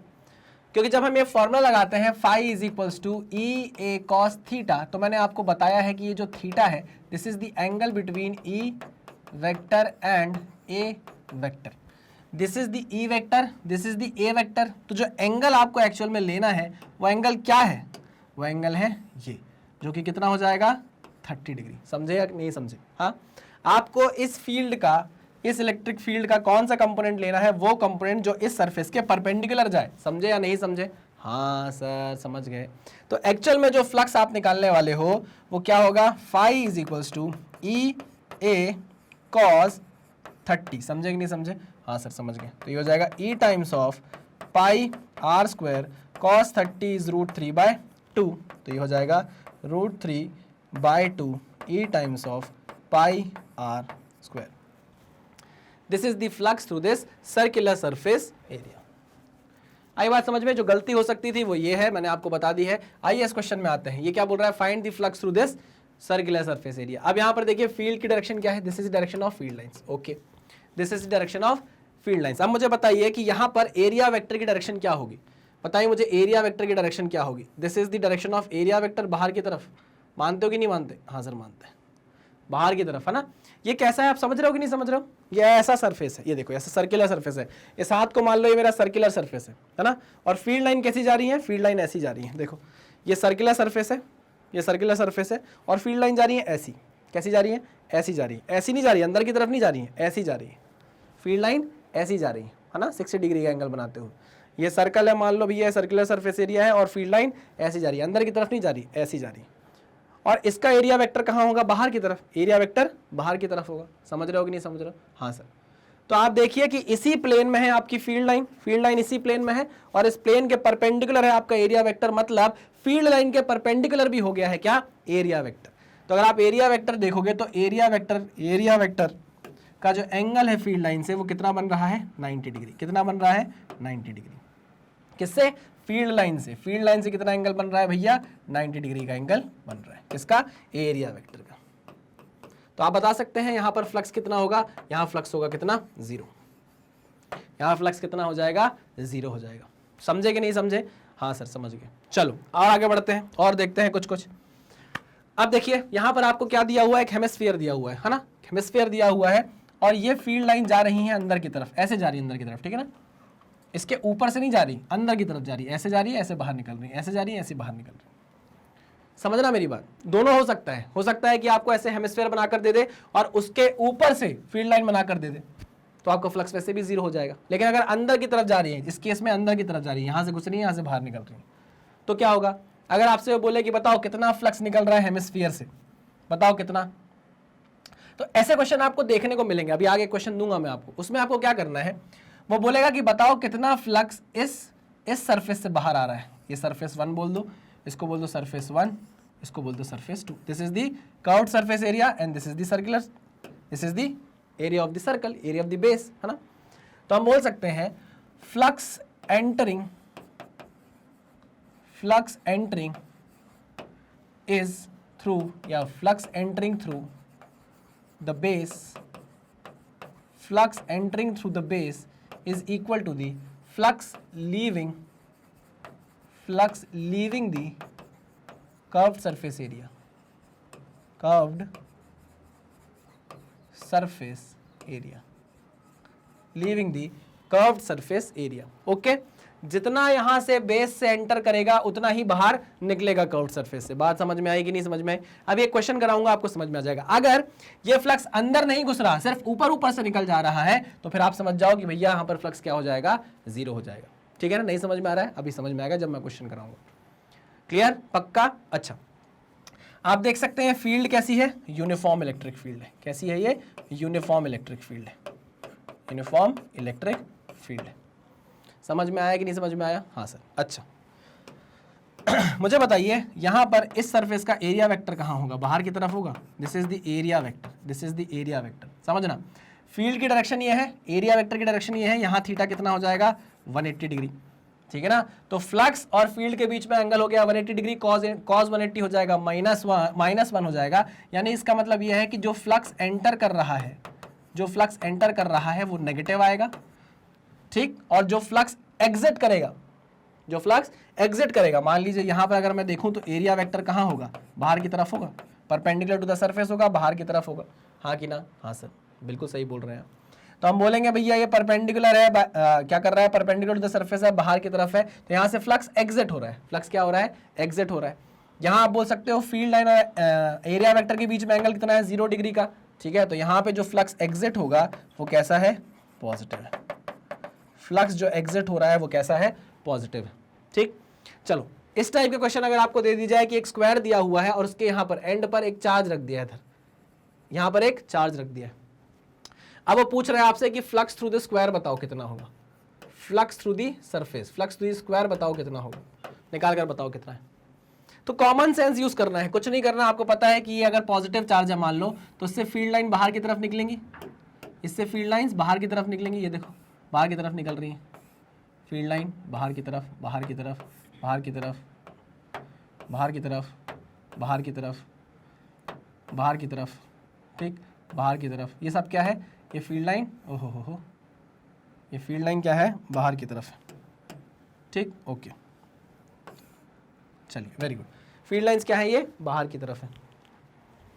ओके, अब मुझे बताइए कि इस सरफेस से कोई भी फील्ड लाइन परपेंडिकुलरली बाहर निकल रही है? इस सरफेस से कोई भी फील्ड लाइन परपेंडिकुलरली बाहर निकल रही है? नहीं निकल रही है। इस सरफेस के ऊपर से ऐसे जा सकती है, लेकिन परपेंडिकुलरली बाहर नहीं आ रही ना अंदर जा रही है। समझ रहे हो कि नहीं? जो भी फील्ड लाइंस है वो इसके ऐसे पैरेलली निकल सकती है, इसी प्लेन से होकर जा सकती है, बट इस प्लेन के परपेंडिकुलर तो नहीं है। तो हम साफ साफ बोलेंगे कि फ्लक्स थ्रू दी स्क्वायर कितना है? 0 है। फ्लक्स थ्रू दी स्क्वायर कितना आ गया? 0 आ गया। समझे नहीं समझे? हाँ सर समझ गए। पक्का? ओके, चलो आगे बढ़ते हैं। अब देखो ऐसा ही क्वेश्चन जो मैंने अभी आपको समझाया वैसा ही क्वेश्चन आपको देखने को मिल गया है। Find out the flux through the curved surface of a hemisphere of radius r if it is placed in a uniform electric field E as shown in the figure। अब वो बोल रहा है find out the flux through the curved surface of the hemisphere. Curved surface से, इस curved surface से कितना flux बाहर आया है उसे, उससे मतलब है। अच्छा, हमको फाइंड करने के लिए क्या बोला है? Find flux through the curved surface, flux through the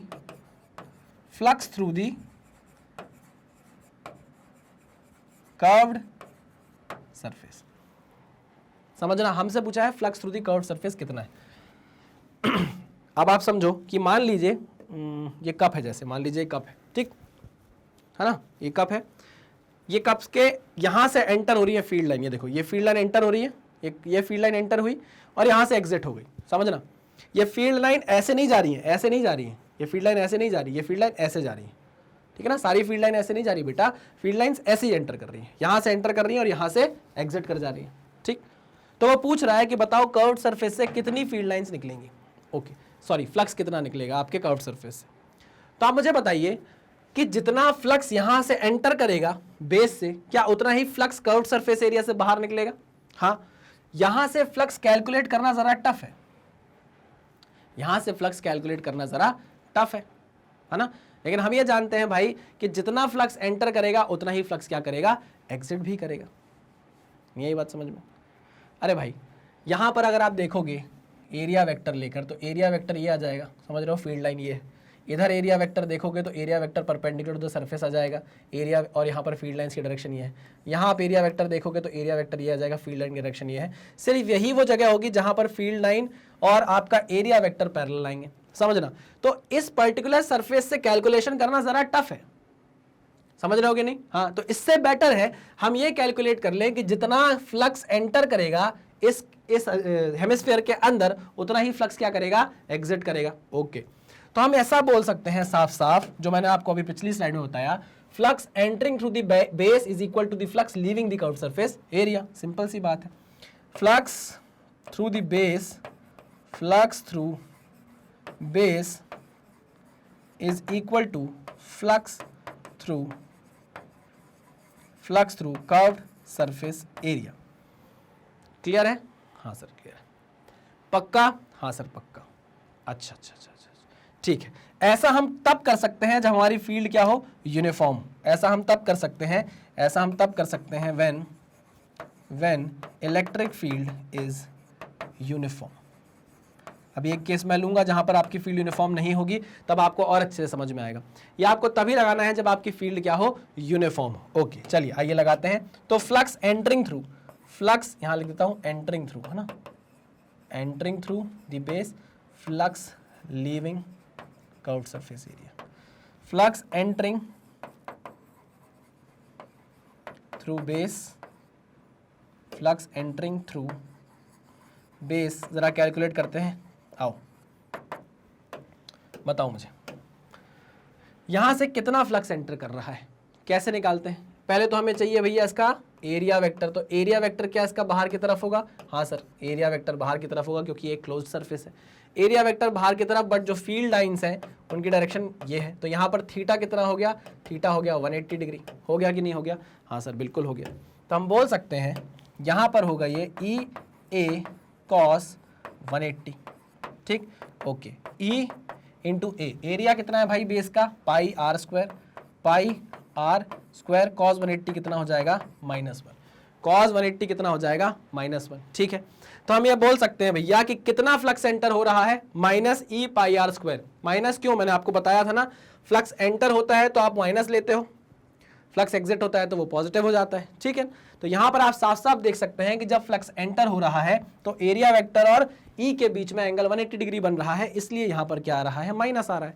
लेकिन हमसे तो पूछा है कि भैया कर्व्ड सरफेस एरिया से कितना फ्लक्स बाहर जाएगा, तो भाई जितना एंटर हुआ उतना ही बाहर जाएगा। समझ रहे हो कि नहीं? अब क्योंकि बाहर जाएगा, इसी को हम क्या ले लेंगे? पॉजिटिव ले लेंगे। ऐसा क्यों करना है ये भी आपको मैं समझाऊंगा लेक्चर के एंड तक। जाते जाते आपको पता चलेगा कि जब भी एक क्लोज्ड सरफेस किसी यूनिफॉर्म इलेक्ट्रिक फील्ड में रखा होता है तो उसके थ्रू नेट फ्लक्स जीरो होता है, यानी कि जितना फ्लक्स एंटर करता है उतना ही एग्जिट कर जाता है। अभी समझ में आएगा आपको लेक्चर के एंड में। यहां मैं आपको वो बात बताना नहीं चाहता, सिर्फ करके दिखाना चाहता हूं कि भैया जितना एंटर करेगा उतना ही एग्जिट कर जाएगा। तो पॉजिटिव वाली वैल्यू आप बोल दोगे कि इतना फ्लक्स क्या कर रहा है? कर्व्ड सरफेस एरिया से बाहर निकल जा रहा है, ठीक है, एक नंबर। चलिए आगे बढ़ते हैं। नेक्स्ट क्या है? ओहो, एक बहुत बेहतरीन question. E vector is equal to 3i cap plus 4j cap minus 2k cap newton per coulomb, square of side 4 root metre, find the flux through it. आपको इसके थ्रू फ्लक्स निकालना है। अरे बहुत ही शानदार। फ्लक्स का तो सर हमारे पास सीधे फॉर्मूला है E vector dot A vector, है ना। आपके पास E वेक्टर है 3i cap plus 4j cap minus 2k cap, ये आपके पास है E वेक्टर। बट आपके पास एरिया वेक्टर नहीं है, आपको स्क्वायर ऑफ द साइड दे दिया है 4 रूट मीटर। मतलब अगर मैं आपसे पूछूं तो ये साइड कितनी है, तो आप बोलोगे सर ये 4√2 मीटर है। थोड़ा सा पतला कर लेता हूं पेन, अभी मुझे थोड़ा पतले पेन की जरूरत पड़ेगी। हाँ, ये कितना है? 4√2 मीटर। ये कितना है? ज़्यादा ही पतला हो गया। ये कितना है? 4√2 मीटर, ठीक। ये भी 4√2 मीटर है, ये भी 4√2 है, ये भी 4√2 है ना। हमको फील्ड का वेक्टर पता है, हमको एरिया का वेक्टर नहीं पता।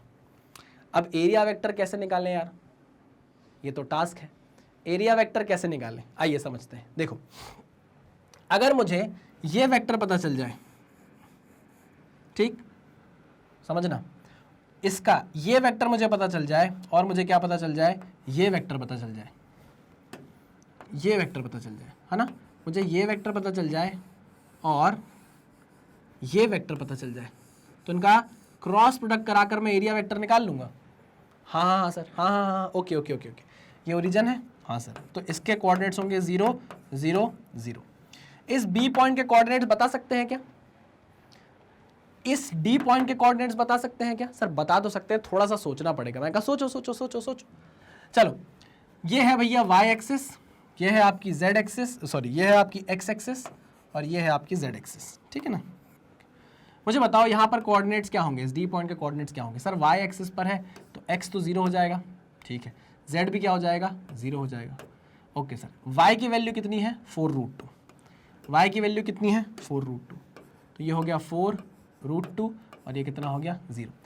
एक्स 0 हो जाएगा क्योंकि वाई एक्सिस पर है, वाई एक्सिस पर जेड भी क्या हो जाएगा, 0 हो जाएगा। और ये कितनी दूर है वाई एक्सिस पर, 4√2, तो यहाँ पर कोऑर्डिनेट क्या आ गया, 4√2 आ गया, बात खत्म, ठीक है। यहाँ आइए भैया, इसके कोऑर्डिनेट्स बताइए मुझे। ये कौन से प्लेन में है, जेड एक्स प्लेन में, जेड एक्स प्लेन में, तो इस पर वाई कोऑर्डिनेट तो 0 है। ये जेड और एक्स प्लेन में है भैया, जब भी आप जेड और एक्स प्लेन में होते हो वाई कोऑर्डिनेट 0 हो जाता है, जेड और एक्स प्लेन में, क्योंकि ये प्लेन जेड और एक्स का है ना, यहाँ वाई लाई नहीं कर सकता। ये प्लेन वाई और एक्स का है, यहाँ जेड लाई नहीं कर सकता। ये प्लेन जेड और वाई का है, ये प्लेन जेड और वाई का है, यहाँ एक्स लाई नहीं कर सकता। आई मेरी बात समझ में? हाँ सर, तो आप मुझे बताइए, यहाँ वाई की वैल्यू तो 0 हो गई, ये बात आपको क्लियर है, ठीक है। समझ में आता है आपको कोऑर्डिनेट्स कैसे लेना है? मुझे अगर इस पॉइंट तक पहुंचना है तो मैं कैसे पहुंचूंगा, एक्स में चलूंगा इतना, समझ रहे हो कि नहीं, एक्स में चलूंगा इतना, जेड में चलूंगा इतना, तो यहाँ पहुंच जाऊंगा। नहीं आई समझ में बात? अरे भाई मुझे यहाँ पहुंचना है, मैं कैसे पहुंचूंगा, मैं एक्स में चलूंगा इतना, वाई जेड में चलूंगा इतना, एक्स में मैं इतना चला, जेड में मैं इतना चला, तो मेरे पास कोऑर्डिनेट आ जाएगा यहाँ एक्स का, वाई का 0 होगा और एक जेड का कोऑर्डिनेट आ जाएगा। समझे कि नहीं समझे? समझ गया कि नहीं समझे? मैथ्स है, सिंपल मैथ्स है। ओके सर, ठीक,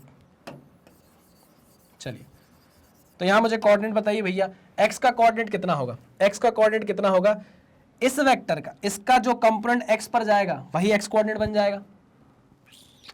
नहीं आ रहा सर समझ में? अरे ये देखो, x एक्सिस y एक्सिस, समझना। मैंने यहां पर लिखा 3i cap plus 4j cap, this is the position vector of ये, this is the r vector, this is the r vector, अरे पीछे हो जा, this is the r vector, समझे? इसको मैंने कैसे रिप्रेजेंट किया है, 3i cap plus 4j cap, मतलब यहां तक पहुंचने के लिए मैं x में 3 चला हूंगा, x इज इक्वल टू 3, और y में कितना चला हूंगा, 4 चला हूंगा, y इज इक्वल टू 4। समझे कि नहीं समझे? हाँ सर, बिल्कुल सही बिल्कुल सही बिल्कुल सही। तो मुझे अगर इस वेक्टर को, इसका वेक्टर चाहिए, मुझे इसका पोजीशन वेक्टर चाहिए, इस पॉइंट पर एक पोजीशन वेक्टर चाहिए, मुझे r वेक्टर चाहिए 3i cap plus 4j cap के फॉर्म में, समझ रहे हो? तो क्या ये x और कुछ नहीं r cos थीटा है? अगर ये थीटा है तो हाँ सर। और ये 4 और कुछ नहीं, y कुछ नहीं, r sin थीटा है क्या? हाँ हाँ हाँ सर, बिल्कुल सही कह रहे हो। इसका ये cos कंपोनेंट ही 3 के बराबर है, इसका y कंपोनेंट ही 4 के बराबर है, मानते हो कि नहीं? हाँ सर। और ये 3 और 4 क्या है, कोऑर्डिनेट्स हैं। अगर मुझे इस पॉइंट तक पहुंचना है तो x में मुझे 3 चलना पड़ेगा, y में मुझे 4 चलना पड़ेगा। बात समझ में आई? ठीक है। तो मैं आपसे पूछ रहा हूं कि अगर मुझे इस पॉइंट पर पहुंचना है तो मुझे x में कुछ चलना पड़ेगा, z में कुछ चलना पड़ेगा, ठीक है। x में कितना चलना पड़ेगा, r cos थीटा यानी कि 3। तो वैसे ही आप पूछ रहा हूं मैं x में कितना चलना पड़ेगा, तो आप बोलोगे 4√2 cos 45, एक नंबर, 4√2 cos 45। आपको x में कितना चलना पड़ेगा, 4√2 cos 45, इतना चलना पड़ेगा आपको, इतना चलना पड़ेगा, यहां तक आ गए, ठीक है। x में आप इतना चले, है ना, अरे ऐसे टेढ़ा बनाओ ना, मैं आप z में चलाऊंगा इसको, अब ऐसे यहाँ पहुँचना है मुझे, ठीक है, ओके। x में मैं चल गया 4√2 cos 45, इसकी वैल्यू कितनी है, 4√2 cos 45 इज 1/√2, √2 से √2 कट गया, कितना आ गया, 4। x का कोऑर्डिनेट कितना आ गया, 4। y तो 0 है, आपने खुद बताया कि x z प्लेन में आने के लिए आपको y चलने की जरूरत नहीं है। चलो वेरी गुड। अब बात करते हैं z में कितना चलना होगा, ठीक है ना। तो इसका x कंपोनेंट आपको x का कोऑर्डिनेट दे रहा है, तो इसका z कंपोनेंट आपको z का कोऑर्डिनेट दे देगा। ओके ओके ओके ओके, तो अगर ये 45 डिग्री है तो ये भी कितना हो गया, 45 डिग्री हो गया। इसका कंपोनेंट इस डायरेक्शन में कितना आएगा, बताओ मुझे, कितना आएगा मुझे बताओ, यहां तक चलना है, अरे हाँ कि ना, हाँ कि ना, हाँ सर, ठीक है ना, ऐसे चलना है मुझे ये निकालना है ना, मुझे ये निकालना है, ये z में आपको इतना चलना पड़ा, समझ रहे हो, x में आपको इतना चलना पड़ा, z में आपको इतना चलना पड़ा, तो z कितना होगा 4√2 का ये कंपोनेंट, 4√2 का ये कंपोनेंट, 4√2 का ये कंपोनेंट, समझे कि नहीं। तो यहाँ पर आप सेम चीज़ लिख सकते हो 4√2 z की वैल्यू निकाल रहा हूँ 4√2 cos 45, cos 45 इज 1/√2, √2 से √2 कट जाएगा, कितना आ जाएगा 4, ठीक है। तो आपके पास z का कंपोनेंट भी कितना आ गया 4 आ गया। क्लियर, समझे मेरी बात। जैसे मैंने आपको बताया था कि यहाँ पर अगर मैं ऐसा लिख दूं कि इस पॉइंट के कोऑर्डिनेट है 3 और 4, ठीक है ना, ये है ओरिजिन 0 0, तो क्या आप r वेक्टर बता सकते हो कितना होगा, तो आप सीधे सीधे बोल देते हैं 3 - 0 यानी कि 3i कैप, 4 - 0 यानी कि 4j कैप, सीधे सीधे लिख दिया। जो x का कोऑर्डिनेट है y कैप के साथ लिख जाता है, जो y का कोऑर्डिनेट है वो j कैप के साथ लिख जाता है। सिमिलरली यहाँ जो x का कोऑर्डिनेट है वो y के साथ लिख जाएगा, जो y का कोऑर्डिनेट है तो y वो j कैप के साथ लिख जाएगा, और जो z का कोऑर्डिनेट है वो k कैप के साथ लिख जाएगा। समझे या नहीं समझे। सिमिलरली यहाँ पर आप देखिए जो कोऑर्डिनेट x का है वो x i कैप के साथ लिख जाएगा, जो y का है वो j कैप के साथ लिख जाएगा, जो z का है वो k कैप के साथ लिख जाएगा। समझ रहे हो, चलो समझना ध्यान से, हमने बहुत मेहनत करी है, बहुत अच्छा क्वेश्चन है, स्टार मार्क कर रहा हूं।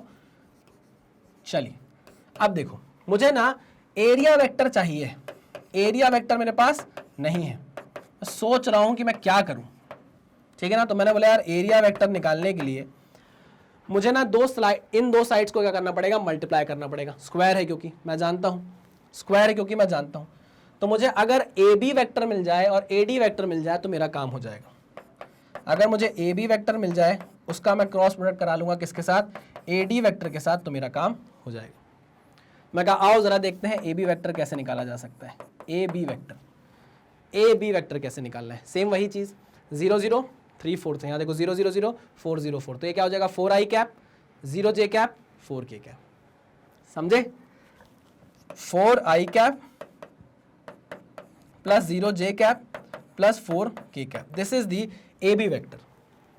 अब ए डी वेक्टर की अगर हम बात करें तो ए डी वेक्टर सेम वही चीज़ भैया, 3 - 0 हमने किया था 3i कैप हो गया था, 4 - 0 किया था 4j कैप हो गया था। सिमिलरली आपको ए डी वेक्टर निकालना है तो 0 - 0 यानी कि 0i कैप, ओके, 0 - 0 यानी कि 0i कैप प्लस 4√2 - 0 यानी कि 4√2j cap, 4√2j cap and 0 - 0 यानी कि 0k cap. Clear, A B vector A D vector, A B vector A D vector. ओ हो, इतनी मेहनत के बाद अब हम कुछ क्लैरिटी पे पहुंचे हैं, क्लैरिटी पे कि हम अब एरिया वेक्टर निकाल सकते हैं कैसे, A B vector cross A D vector करके। यानी कि ए बी वेक्टर कितना है 4i cap plus 4k cap, 4i cap plus 4k cap cross 4√2j cap, 4√2j cap. ये आप क्रॉस प्रोडक्ट कराओगे और आपका एरिया वेक्टर आ जाएगा। एरिया वेक्टर आ गया तो आप उसका डॉट प्रोडक्ट किसके साथ करा देना, ई के साथ करा देना, ई वेक्टर के साथ। ओ हो।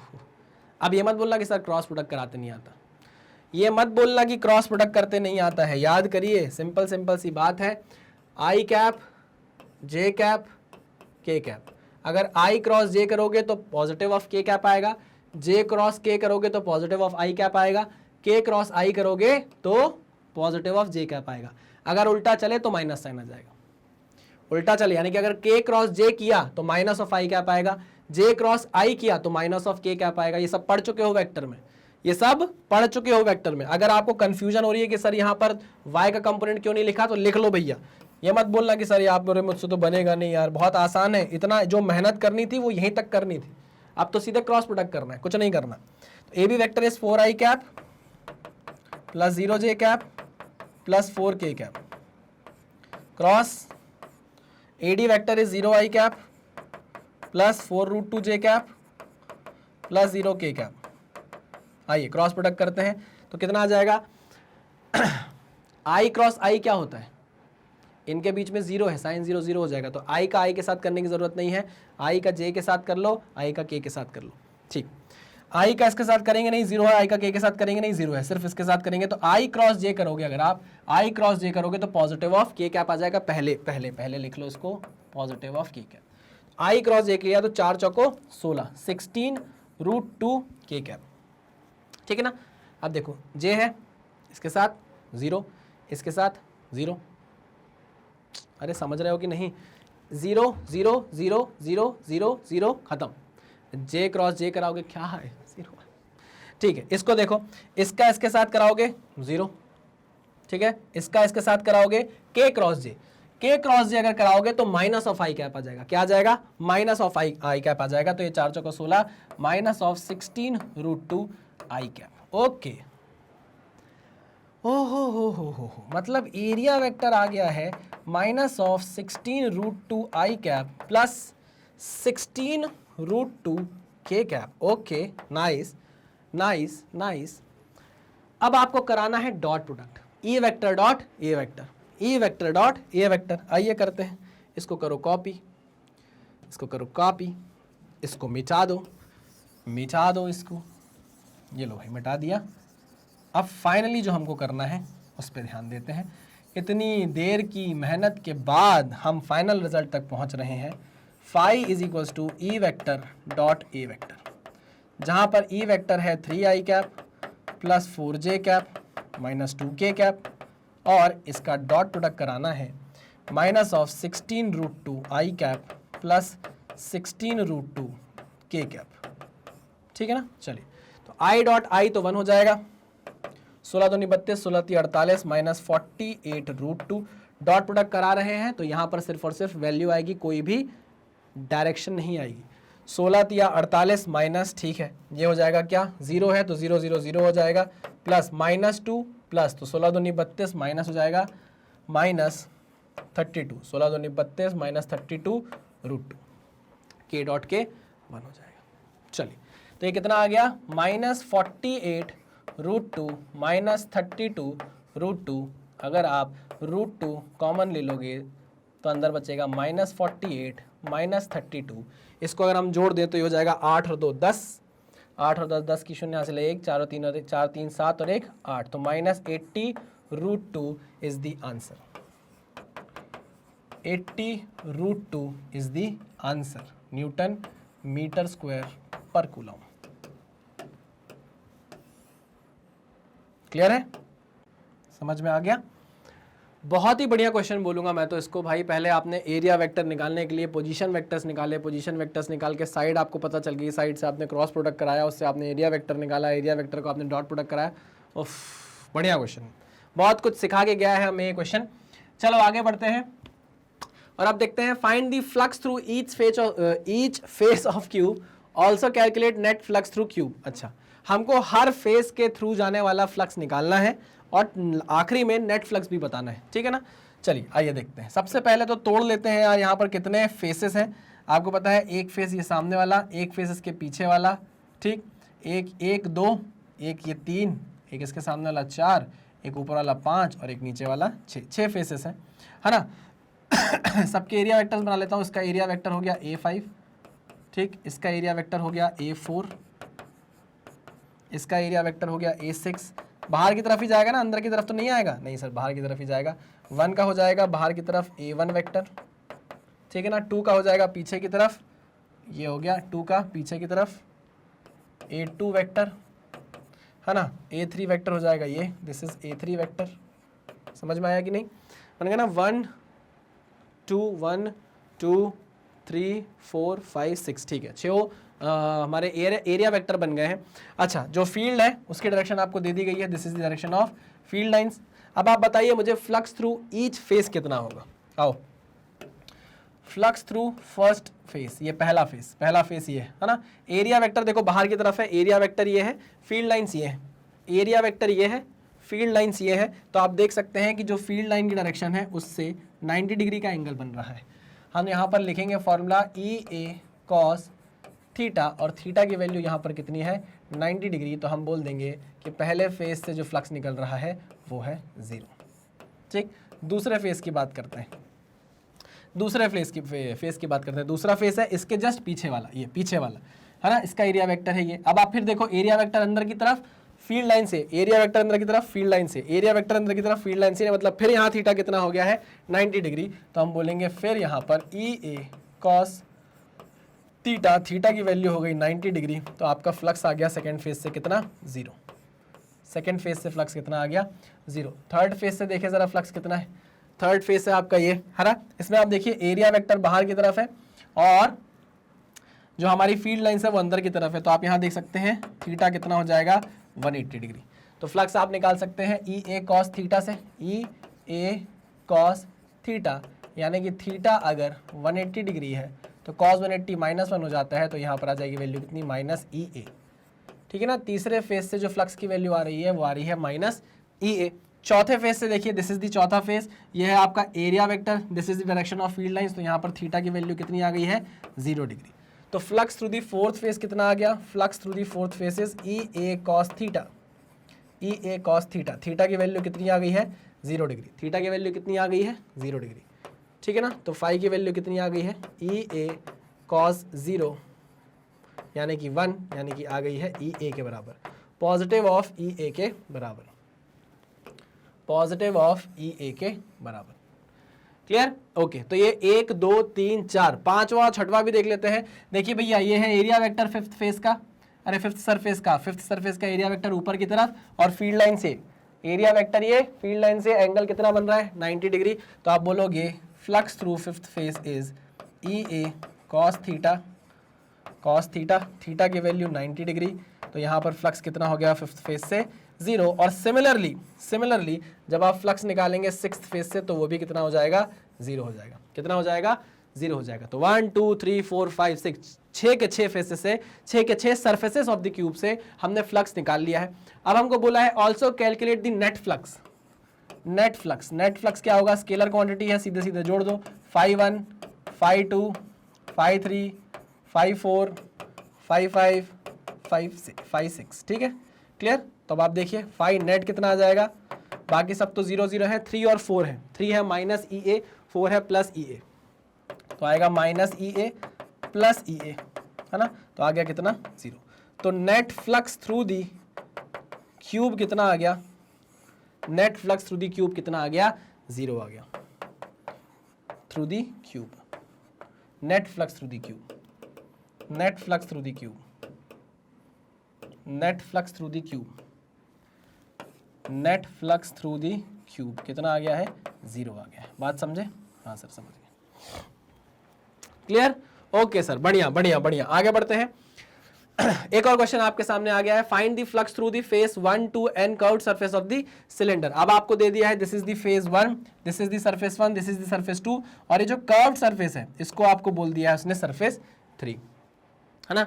फटाफट एरिया वेक्टर बनाकर बता दो, फटाफट। यहां पर एरिया वेक्टर कहां होगा, क्योंकि क्लोज सरफेस है तो बाहर निकलता हुआ होगा एरिया वेक्टर दिस, इसका एरिया वेक्टर बाहर की तरफ होगा एरिया वेक्टर A2 वेक्टर, और इसका कर्व्ड सरफेस का एरिया वेक्टर होगा ये A3 वेक्टर, है ना। हमेशा सरफेस पे क्या होगा परपेंडिकुलर, चाहे आप इधर देख लो चाहे आप इधर देख लो, चाहे आप इधर देखो चाहे आप इधर देखो, ये है आपका A3 vector perpendicular to the surface.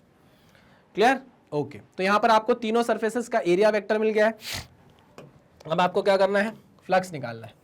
Flux through the first surface क्या होगा, देखो एरिया वेक्टर बाहर की तरफ, फील्ड की डायरेक्शन है ये, फील्ड की डायरेक्शन ये है और एरिया वेक्टर ये है, तो थीटा कितना हो गया 180 डिग्री।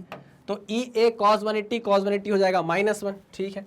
तो ई ए कॉस 180 हो जाएगा -1, तो वैल्यू आ जाएगी माइनस ई ए, कितनी आ जाएगी वैल्यू माइनस ई ए। वेरी गुड, आगे बढ़ते हैं। आ जाओ जरा सेकेंड फेज से देखें, तो flux through the second surface कितना आ जाएगा ई ए कॉस थीटा। अब थीटा की वैल्यू मुझे बता दो कितनी होगी, एरिया वेक्टर ये है, फील्ड की डायरेक्शन भी यही है, तो थीटा की वैल्यू आ गई 0 डिग्री, तो ये हो जाएगा cos 0 होता है 1, तो वैल्यू आ गई कितनी पॉजिटिव की E इंटू ए। इसको भी डाल दो सोन पापड़ी के डब्बे में, ये डाल दिया मैंने। अब हम देखेंगे flux through the curved surface area, this is the curved surface area, this is curved surface area. तो flux through the curved surface area is nothing but what, E A cos 90। क्यों, यहां पर थीटा कितना है भाई, यहां theta मैंने बोला है आपको 90 डिग्री है, ये देखो समझे, फील्ड की डायरेक्शन से 90 डिग्री पर है। आप बाहर देखो ना, यहाँ आओगे तो इस सरफेस को आप देखो, ये कर्व्ड सरफेस है, ये कर्व्ड सरफेस है, यहाँ से एरिया बाहर की तरफ आएगा, फील्ड लाइन्स की डायरेक्शन ये है, 90 डिग्री बनेगा। तो 90 डिग्री आ गया, थीटा की वैल्यू cos 90 हो जाएगी 0। तो आपके पास कर्व्ड सरफेस एरिया के थ्रू जो फ्लक्स आया है वो कितना आया है, 0 आया। क्या बोला मैंने, कर्व्ड सरफेस के थ्रू जो फ्लक्स आया है वो कितना आया है, 0 आया है। ठीक, तो अगर आपसे बोला जाए नेट निकालो, कितना है, net flux through the cylinder, net flux through the cylinder, ये कितना होगा बताओ मुझे। पॉजिटिव का EA माइनस का EA, तो वैल्यू आ जाएगी कितनी, 0। फिर 0 आ गई है क्या, फिर से 0 आ गई।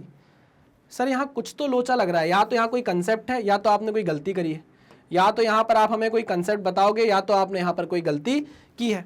तो यहाँ पर एक कंसेप्ट है भाई, क्या है, यहाँ पर एक कंसेप्ट है जिसको मैं नोट के फॉर्म में आपको लिखवा कर दूंगा। और वो कंसेप्ट ये है कि हमने अभी जो जो सर्फेसेस देखे, जैसे आपने एक सरफेस ये देखा, ये कैसा सरफेस है, क्लोज्ड सरफेस, 3D सरफेस। कैसा सरफेस है, 3D सरफेस, जिसको आप क्लोज्ड सरफेस भी बोलते हो, है ना। सिमिलरली ये कैसा सरफेस है, सिलेंडर है, सिलेंडर भी कैसा सरफेस है भाई, 3D सरफेस है। ओके, सिमिलरली यहाँ देखो, इसके पहले मैंने आपको एक क्वेश्चन कराया था हेमिस्फीयर वाला, और मैंने बोला था कि इसका कंसेप्ट आप आगे पढ़ोगे। यहाँ पर नेट फ्लक्स 0 क्यों आ रहा है, जितना एंटर हो रहा है उतना एग्जिट हो जा रहा है, तो ऐड होके 0 क्यों आएगा। अब देखो ना, अगर आपसे मैं आप पूछूं कि नेट फ्लक्स थ्रू दी हेमिस्फीयर बताओ कितना होगा, तो आप बोलोगे 0 होगा, क्योंकि आपको पता हो गया भाई कि जितना एंटर होगा उतना ही एग्जिट होगा। यहाँ भी वही हो रहा है, यहाँ भी वही हो रहा है, कहाँ गया, यहाँ भी वही हो रहा है, जितना एंटर हो रहा है, जितना एंटर हो रहा है उतना ही एग्जिट हो जा रहा है। यहाँ भी वही हो रहा है, जितना एंटर हो रहा है उतना ही एग्जिट हो जा रहा है, इसलिए नेट फ्लक्स क्या आ जा रहा है, 0 आ जा रहा है। ठीक, तो यहाँ पर हमें एक नोट लिखना पड़ेगा, कहाँ लिखवा दूँ मैं आपको नोट, इसको कॉपी कर, नहीं यार कॉपी नहीं करता, अलग से एक स्लाइड ऐड कर लेता हूँ। चलो यहाँ पर एक नोट लिखेंगे मोटे मोटे पेन से, मोटे मोटे पेन से नोट, नोट क्या नोट है सर, नोट ये है, net flux through the net flux through the closed surface, through the closed surface bracket में लिख देता हूं 3D surface, net flux through the closed surface, that is 3D surface placed in a uniform electric field, placed in a uniform electric field, placed in a uniform electric field is always 0। Please इस बात को ध्यान रखिएगा, is always 0, is always 0। Clear, चलो ये हमारे पास एक note आ गया है। हमने कर करके भी देख लिया है कि अगर आप कोई 3D सरफेस लेकर आओगे, यानी कि कोई क्लोज सरफेस लेकर आओगे और उसको एक यूनिफॉर्म इलेक्ट्रिक फील्ड में उठाकर रख दोगे, तो उसके थ्रू, उस पूरी बॉडी के थ्रू, उस पूरे 3D सरफेस के थ्रू जो नेट फ्लक्स होगा वो क्या हो जाएगा, 0 हो जाएगा। यानी कि जितना एंटर करेगा उतना ही एग्जिट करेगा, जितना एग्जिट करेगा, इसका मतलब यह है flux entering is equals to flux exiting। Clear, चलिए इस तरीके से भी समझ सकते हैं इस पर्टिकुलर कंसेप्ट को। आई बात समझ में, बहुत बढ़िया भाई, बहुत ही शानदार, बहुत ही बढ़िया, हमने बहुत कुछ समझ लिया है। देखो क्या करते हैं ना लोग, फ्लक्स को इतना नहीं समझते, एरिया वेक्टर को इतना नहीं समझते, सीधे गॉस लॉ में घुस जाते हैं और वहीं पर आपको होती है कंफ्यूजन चालू। जब आपके गॉस लॉ में मैं चार्ज को पुट कर दूंगा और देखूंगा, बताऊंगा, आपसे पूछूंगा कि बताओ फील्ड्स कहां से निकल रही हैं, आप फ्लक्स में अगर कंफ्यूज हुए ना, आपको गॉस लॉ ही समझ में नहीं आएगा। इसलिए मैं इतना अच्छे से आपको क्या समझाने की कोशिश कर रहा हूं, फ्लक्स समझाने की कोशिश कर रहा हूं, और मैं चाहता हूं कि कमेंट में मुझे जरूर बताया जाए कि आपको फ्लक्स और एरिया वेक्टर अच्छे से क्लियर हुआ है या नहीं। मुझे कमेंट में जानना है आपको फ्लक्स या एरिया वेक्टर क्लियर हुआ है या नहीं, कमेंट करिए और मुझे बताइए। ठीक है, कनेक्ट किया करिए मुझसे, आप बातें नहीं करते हो, मुझे बीच में आ जाता है तो मैं एकदम से आपको याद दिलाता हूं कि अरे यार कमेंट किया करो। चलिए अब इलेक्ट्रिक फ्लक्स की बात करते हैं। अगर आपकी फील्ड नॉन यूनिफॉर्म है, अगर आपकी फील्ड क्या है भाई, नॉन यूनिफॉर्म है, अगर आपकी फील्ड क्या है, नॉन यूनिफॉर्म है, तो क्या होगा, कुछ नहीं, सिंपल सी चीज है ना। मान लीजिए एक बार फील्ड ऐसी है, ये फील्ड है, ये फील्ड है, ये फील्ड है, ये फील्ड है, ऐसे फील्ड है, है ना, ये फील्ड है। क्या करना है, कुछ नहीं करना रहता आपको छोटा सा डीए एरिया, छोटा सा डीए एरिया निकालना है, एलिमेंटल एरिया कंसिडर करना है, ठीक है ना। ये आपको छोटा सा एलिमेंटल एरिया कंसिडर करना है। This is your field, this is your field, है ना, नॉन यूनिफॉर्म इलेक्ट्रिक फील्ड, ठीक है, ओके, ठीक है। आपको क्या करना है, छोटा सा एरिया सेलेक्ट करना है, इसका डीए वेक्टर देखो, this is the DA vector, है ना। छोटा सा फ्लक्स निकाल लो, इस छोटे से एरिया से छोटा सा फ्लक्स कितना निकलेगा, तो आप बोलोगे छोटा सा फ्लक्स निकलेगा ई वेक्टर डॉट डीए वेक्टर। मानते हो या नहीं मानते? हाँ सर बिल्कुल मानते हैं। ऐसे ही छोटे छोटे फ्लक्स आप हर जगह से निकाल लो, ऐसे ही छोटे छोटे फ्लक्स आप हर छोटे एरिया से निकाल लो, और आखिरी में क्या कर दो, इनको जोड़ दो, तो आपके पास इस पूरी बॉडी का क्या आ जाएगा, फ्लक्स आ जाएगा। इस बॉडी से निकलने वाला टोटल फ्लक्स आपको मिल जाएगा। क्लियर है ना। तो हम जान सकते हैं अगर मुझे टोटल फ्लक्स चाहिए तो मैं क्या करूंगा, इंटीग्रेट कर दूंगा, यानी मैं इंटीग्रेट कर दूंगा किसको, ई vector dot d A vector को। बात समझ में आई? हाँ सर समझ में आ गई। तो जब भी आपको नॉन यूनिफॉर्म इलेक्ट्रिक फील्ड रहेगी आपको इस फॉर्मूले का यूज करना है, ठीक है ना। करके बताएंगे, क्वेश्चन करेंगे, टेंशन मत लो। चलो इतना समझ में आया, आगे बढ़ते हैं। अब देखिए यहां पर आप देखिए क्या हो रहा है, ये जो इलेक्ट्रिक फील्ड है ये कैसी है, नॉन यूनिफॉर्म इलेक्ट्रिक फील्ड है। यहाँ पर जो इलेक्ट्रिक फील्ड है वो कैसी है, नॉन यूनिफॉर्म इलेक्ट्रिक फील्ड ना, स्पेसिंग अलग अलग है ना, नॉन यूनिफॉर्म इलेक्ट्रिक फील्ड है। बट उसका मैग्नीट्यूड आप देखो हर जगह क्या है, ई ई ई ई ई ई है, ठीक, ओके। मैंने बोला ये जो हेमिस्फीयर है ना, पहले क्या हो रहा था, हमने एक क्वेश्चन और किया हुआ है, हमने एक क्वेश्चन और किया, देखो उसमें क्या था, उसमें ये था कि यहाँ पर फील्ड लाइंस देखो कैसी थी, फील्ड लाइंस देखो कैसी है, यहाँ पर फील्ड लाइंस सीधे यूनिफॉर्म है, दिख रहा है कि नहीं दिख रहा आपको? हाँ सर। तो यहाँ पर हम बोल सकते थे कि जितना बेस से फ्लक्स आया है उतना ही बाहर निकल जाएगा कर्व्ड सरफेस से, हम बोल सकते थे इस केस में, क्योंकि यहाँ पर फील्ड लाइंस कैसी थी, यूनिफॉर्म थी। अब जब मैं यहाँ पर आया तो मैंने देखा कि यार यहाँ पर तो फील्ड लाइंस नॉन यूनिफॉर्म है, कहाँ गया, यहाँ पर तो फील्ड लाइंस क्या है भाई, नॉन यूनिफॉर्म है। तो मैं ऐसा नहीं बोल सकता कि जितना यहाँ से एंटर किया होगा उतना ही यहाँ से एग्जिट कर गया, समझ रहे हो? अरे भाई ये कहाँ से आ रहा है, ये कहाँ से फील्ड लाइंस है, ये तो एंटर करी नहीं है, तो यहाँ कहीं से आ रही है, ये फील्ड लाइंस तो यहाँ कहीं से आ रही है, ये फील्ड लाइंस तो यहाँ कहीं से आ रही है, तो एंटर कर ही नहीं रही है। तो इस केस में आप ये नहीं बोल सकते कि flux entering through base, flux entering through base is not equal to the flux leaving through curved surface area, ऐसा नहीं बोल सकते आप इस केस में, क्योंकि यहां पर फील्ड कैसी है, नॉन यूनिफॉर्म है। तो आपको यहां पर कौन सा फॉर्मूला लगाना पड़ेगा, याद आया, phi is equal to integration E vector dot d A vector. आपको छोटा सा एलिमेंटल एरिया लेना है, छोटा सा एलिमेंटल एरिया लेना है। अगर आपको वहां से निकलने वाली फील्ड लाइंस पता चल गई, वहां से निकलने वाला फ्लक्स पता चल गया, उसको आप इंटीग्रेट कर देना, पूरे एरिया में आंसर आपका आ जाएगा। मान लो अगर मैं छोटा सा एरिया ये कंसिडर करता हूँ, देखो मैंने एलिमेंटल एरिया कंसिडर किया, यहाँ पर फील्ड लाइन की डायरेक्शन ये है, डी ए वेक्टर भी यही हो गया, अरे हाँ कि ना, ये D A vector, D A हो गया कि नहीं हो गया, डी ए वेक्टर की डायरेक्शन यही हो गई। थीटा कितना हो गया, यहाँ पर थीटा हो गया 0 डिग्री, थीटा कितना हो गया, 0 डिग्री हो गया, वेरी गुड। यहाँ पर अगर हम थोड़ा सा एलिमेंटल एरिया ले लें तो इसका एरिया वेक्टर आ जाएगा, ये डी आ जाएगा कि नहीं आ जाएगा, यही, ठीक है ना। यहाँ पर थीटा कितना आ गया, 0 डिग्री आ गया। ऐसे आप हर जगह कंसिडर करोगे, आपको थीटा कितना मिलेगा, 0 डिग्री मिलेगा। This is the field, this is the area vector. समझ रहे हो कि नहीं? आप हर जगह लेकर देख लो, हर जगह लेकर देख लो। यहाँ पर एक बात अच्छी है कि ये जो फील्ड है इसकी जो इंटेंसिटी, इसका जो मैग्नीट्यूड है वो चेंज नहीं हो रहा, ठीक। तो अगर मैं यहां पर लगाऊं phi is equal to integration E dot d A vector, ठीक है ना, तो मैं इसको लिख सकता हूं is equal to integration of E d A cos 0। Cos 0 कैसे लिख सकते हो कि हर जगह अगर आप थीटा की वैल्यू देखोगे तो वो 0 ही है।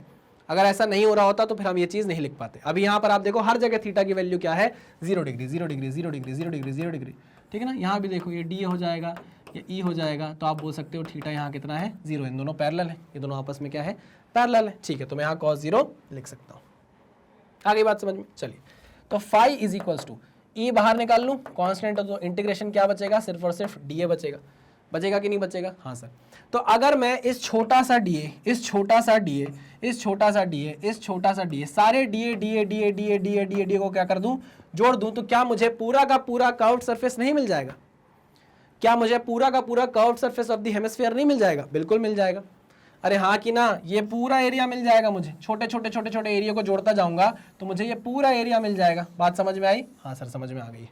तो इंटीग्रेशन ऑफ छोटे छोटे छोटे छोटे से एरिया क्या दे देगा हमें? पूरा का पूरा कर्व्ड सरफेस एरिया दे देगा, और वो कितना हो जाएगा? 2πr²। Curved surface area of the hemisphere कितना हो जाता है? 2πr²। तो फ्लक्स कितना आ गया? फ्लक्स कितना आ गया? फ्लक्स आ गया 2 times of E πr²। Clear है कि नहीं सर? एकदम क्लियर हो गया, एकदम क्लियर हो गया। बहुत ही बढ़िया, बहुत ही बढ़िया। आगे बढ़े, चलिए भाई। ओहो हो, तो मैं कोशिश कर रहा हूं कि यहां पर आपको फ्लक्स और एरिया वेक्टर पूरा समझ में आ गया होगा। गॉस लॉ एकदम रेडी है, लेकिन क्योंकि लेक्चर काफ़ी लंबा और लेंदी हो गया है तो हम कोशिश करेंगे कि गॉस लॉ को हम सेपरेटली समझें। उसके पहले आपको इस लेक्चर को दोबारा रिवाइज करना है, अच्छे से समझना है, और उसके बाद आपको गॉस लॉ को पढ़ने आना है, ताकि आपको कोई भी प्रॉब्लम ना फील हो। हमेशा की तरह जो मैं बोलता हूँ, आज फिर बोलूँगा कि मैग्नेट ब्रेन्स की अपनी खुद की वेबसाइट है, magnetbrains.com नाम से। आप गूगल पर जाएंगे, टाइप करेंगे magnetbrains.com, तो आप इस वेबसाइट तक पहुँच जाएंगे। यहाँ पर जाके आप उतना ही खुश होंगे जितना कि ये प्यारा सा बच्चा खुश हो रहा है। जितना भी कंटेंट हम आपको YouTube पे प्रोवाइड कराते हैं सब फ्री ऑफ कॉस्ट है, वही कंटेंट हम आपको यहाँ भी प्रोवाइड कराते हैं, बट यहाँ पर ज़्यादा ऑर्गेनाइज तरीके से प्रोवाइडेड है कंटेंट। अगर आप नीट के स्टूडेंट हैं तो आप नीट पे क्लिक करेंगे, जैसे ही आप नीट पे क्लिक करेंगे तो जितना कंटेंट आपको पढ़ाया गया है सब कुछ यहाँ पर आपको अवेलेबल हो जाएगा। मान लीजिए आपको फिजिक्स देखने का मन है तो आप वॉच नाउ पे क्लिक करेंगे, जैसे ही आप वॉच नाउ पे क्लिक करेंगे तो जितना मैंने आपको पढ़ाया, ये देखिए लाइन बाय लाइन आपके सामने अरेंज्ड है। आपको कोई लेक्चर देखना होगा, आप उस पर क्लिक करेंगे तो ये देखो पढ़ाया हुआ मेरा आपके सामने आ जाएगा। ठीक है, हमारी आइडियोलॉजी है कि कंप्लीटली फ्री एजुकेशन देने में हम बिलीव करते हैं। फ्री का मतलब ये नहीं है कि कंटेंट से कॉम्प्रोमाइज़ किया गया हो, कंटेंट एकदम टॉप नॉच आपको प्रोवाइड किया जाता है। बदले में हम चाहते हैं थोड़ा सा प्यार, थोड़ा सा सपोर्ट आपसे, और वो आप हमें कैसे दे सकते हैं? हमारे वीडियोज़ को लाइक करके, channel magnet brains IIT JEE या नीट को सब्सक्राइब करके, और जितना ज़्यादा हो सके वीडियोज़ को शेयर करके। ठीक है ना?